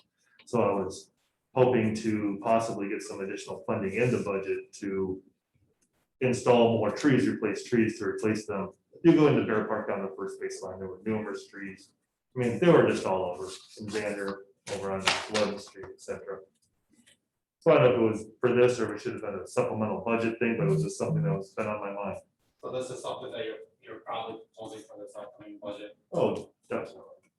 Right, you want to talk a little bit about the replacement program so everyone else knows? Yeah, so we currently have a replacement program of 3. We normally have we get roughly 3 trees from Solvang Nursery. They spade them in, so they're of good size already, anywhere from 1 to 3 inch caliber tree. Trying to really diversify what trees we're able to put in the areas. Been the highest priority and or of importance.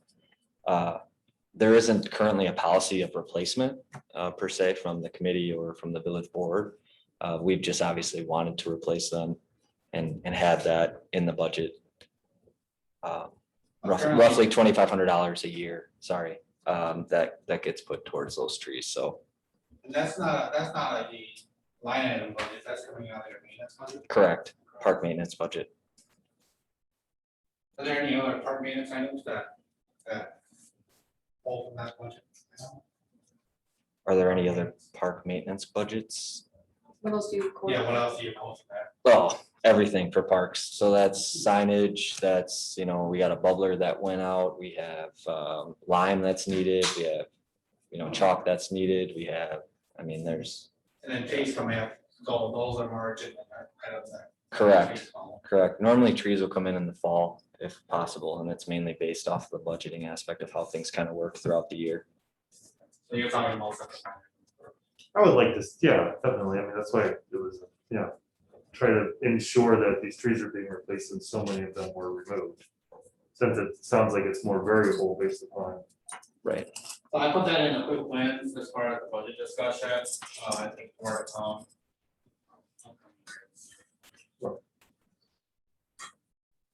So the next theme here, we're moving on, really having to deal with redevelopment, Main Street, Basic Ed Square were the ones that got repeat requests. Kevin's not here to meet with us tonight, but Judy, you had this, you also have the traffic circle along Brewery Road up for discussion. Just that I think with, well, ever gets this development and then St. Francis gets theirs, and I think we need to start thinking about that extra 400 cars in Church Street and Brewery Street. So I don't know if we want to do, I know we talked before about a circle or whatever it is, but I know nobody was for it at that time, but I think I want to defer it to a committee to think about the road traffic once that happens. Jerry wants to.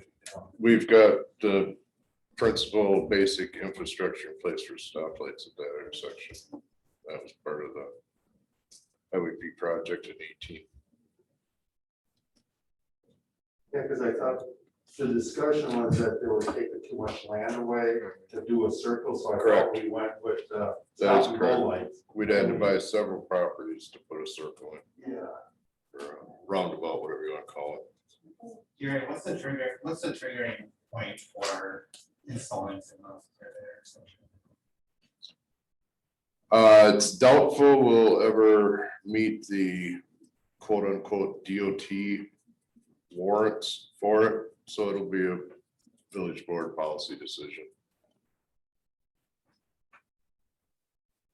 I'm gonna put that in the for delegate at this point.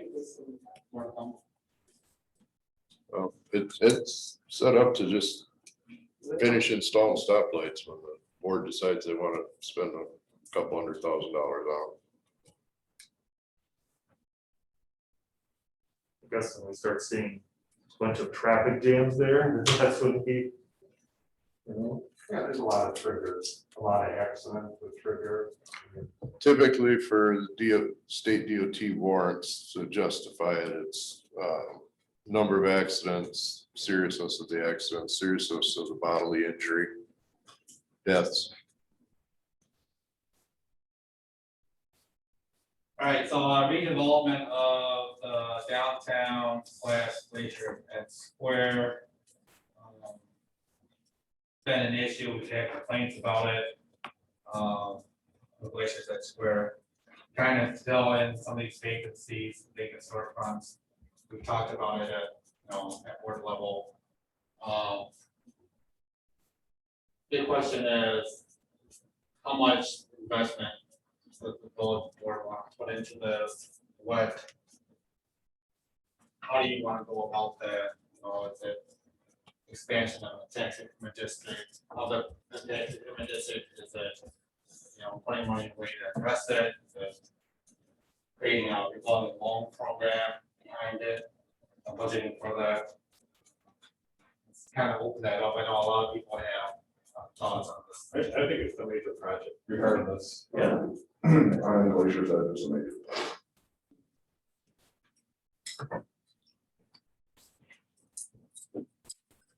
And I think it's complicated enough, it should be separate from downtown, so. Like that. We want to talk about downtown? Haven't had it, I did. I personally think that's a higher priority. Comments? Going out to put in major projects and more discussion to come. As we discover our stage and we're filling our funds.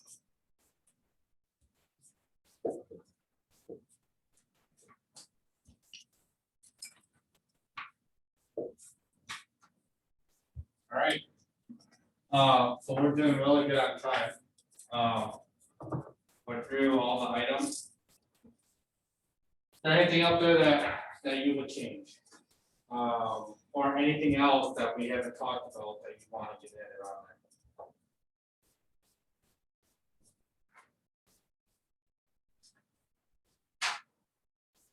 Going once? Twice? All right, thank you. I hope this is good. If you have any comments on how to improve it, please let me know. That stated the J. We want to continue to build our budgeting process here so that it works for everyone and with our experience for everyone. So what I'll do now is take this and put it into a report. Talk about kind of a methodology of how we got here and how that works into our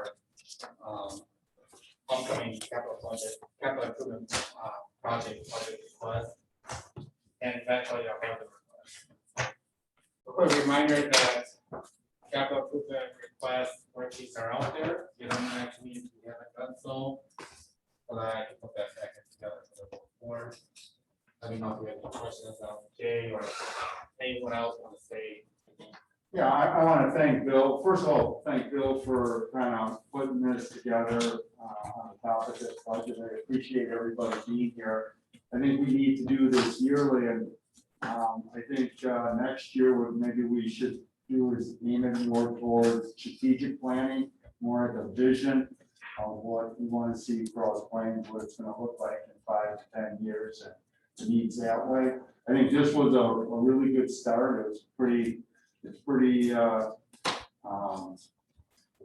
you know, talking about budget, and it'd be good to have this group just have a good discussion on strategic planning and vision for maybe next year we can think about. But I like that we did it. I like the format. So again, interested in hearing other people's comments. If you don't want to say it now, you can send them to Bill. Yep. We really want to improve. It's important that we all get together. I think it's I'd like to make a comment. Number one, I thought it was a good exercise and a good discussion.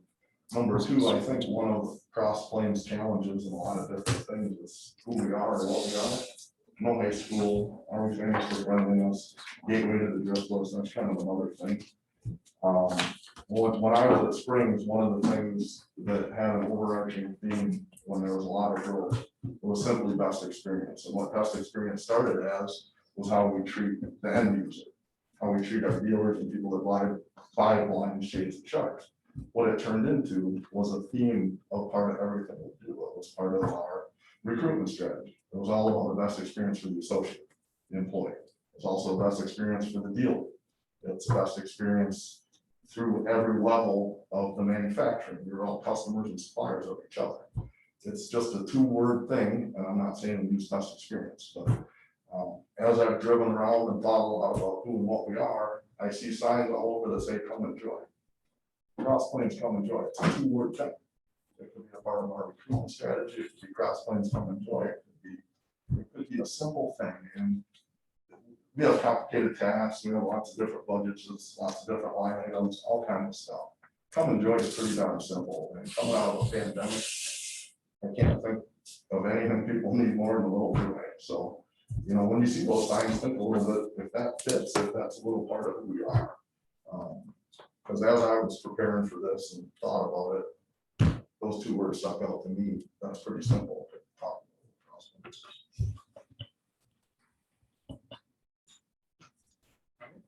Anybody else? I'll say I agree with Doug there. Like you were saying, more of a visioning section, and the visioning thing is we should be trying to create the best experience for the resident of the village of Cross Plains. When that starts to happen, we'll bring in people from elsewhere, and it just starts to grow. And that's just how do you vision that? How do you plan that? How do you put that together? And you know, it would be great to have an additional discussion or just ideas about that at some point. Along those lines, we've had this discussion, I think it's similar, or meetings previous, but about some sort of Cross Plains aesthetic. I mean, we talked about when we talked about the signage at parks. But a lot of communities that I've visited have had some ordinance related to the way in which buildings look, and that, you know, and so I think that needs to be somewhere on our agenda as well.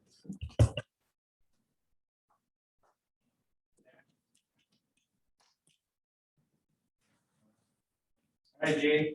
Turning it back over to you. All right, thank you. Future agenda items. I have mask mandate as an item.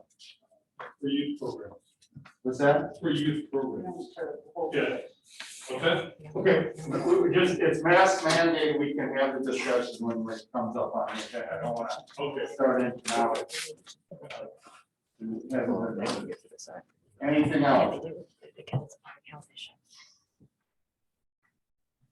All right, do I have a motion for adjournment? So moved. Second. All right, a motion in a second. All in favor, say aye. Aye. All opposed, same. So moved. Thank you very much. That was a misconception. That's one thing you can't.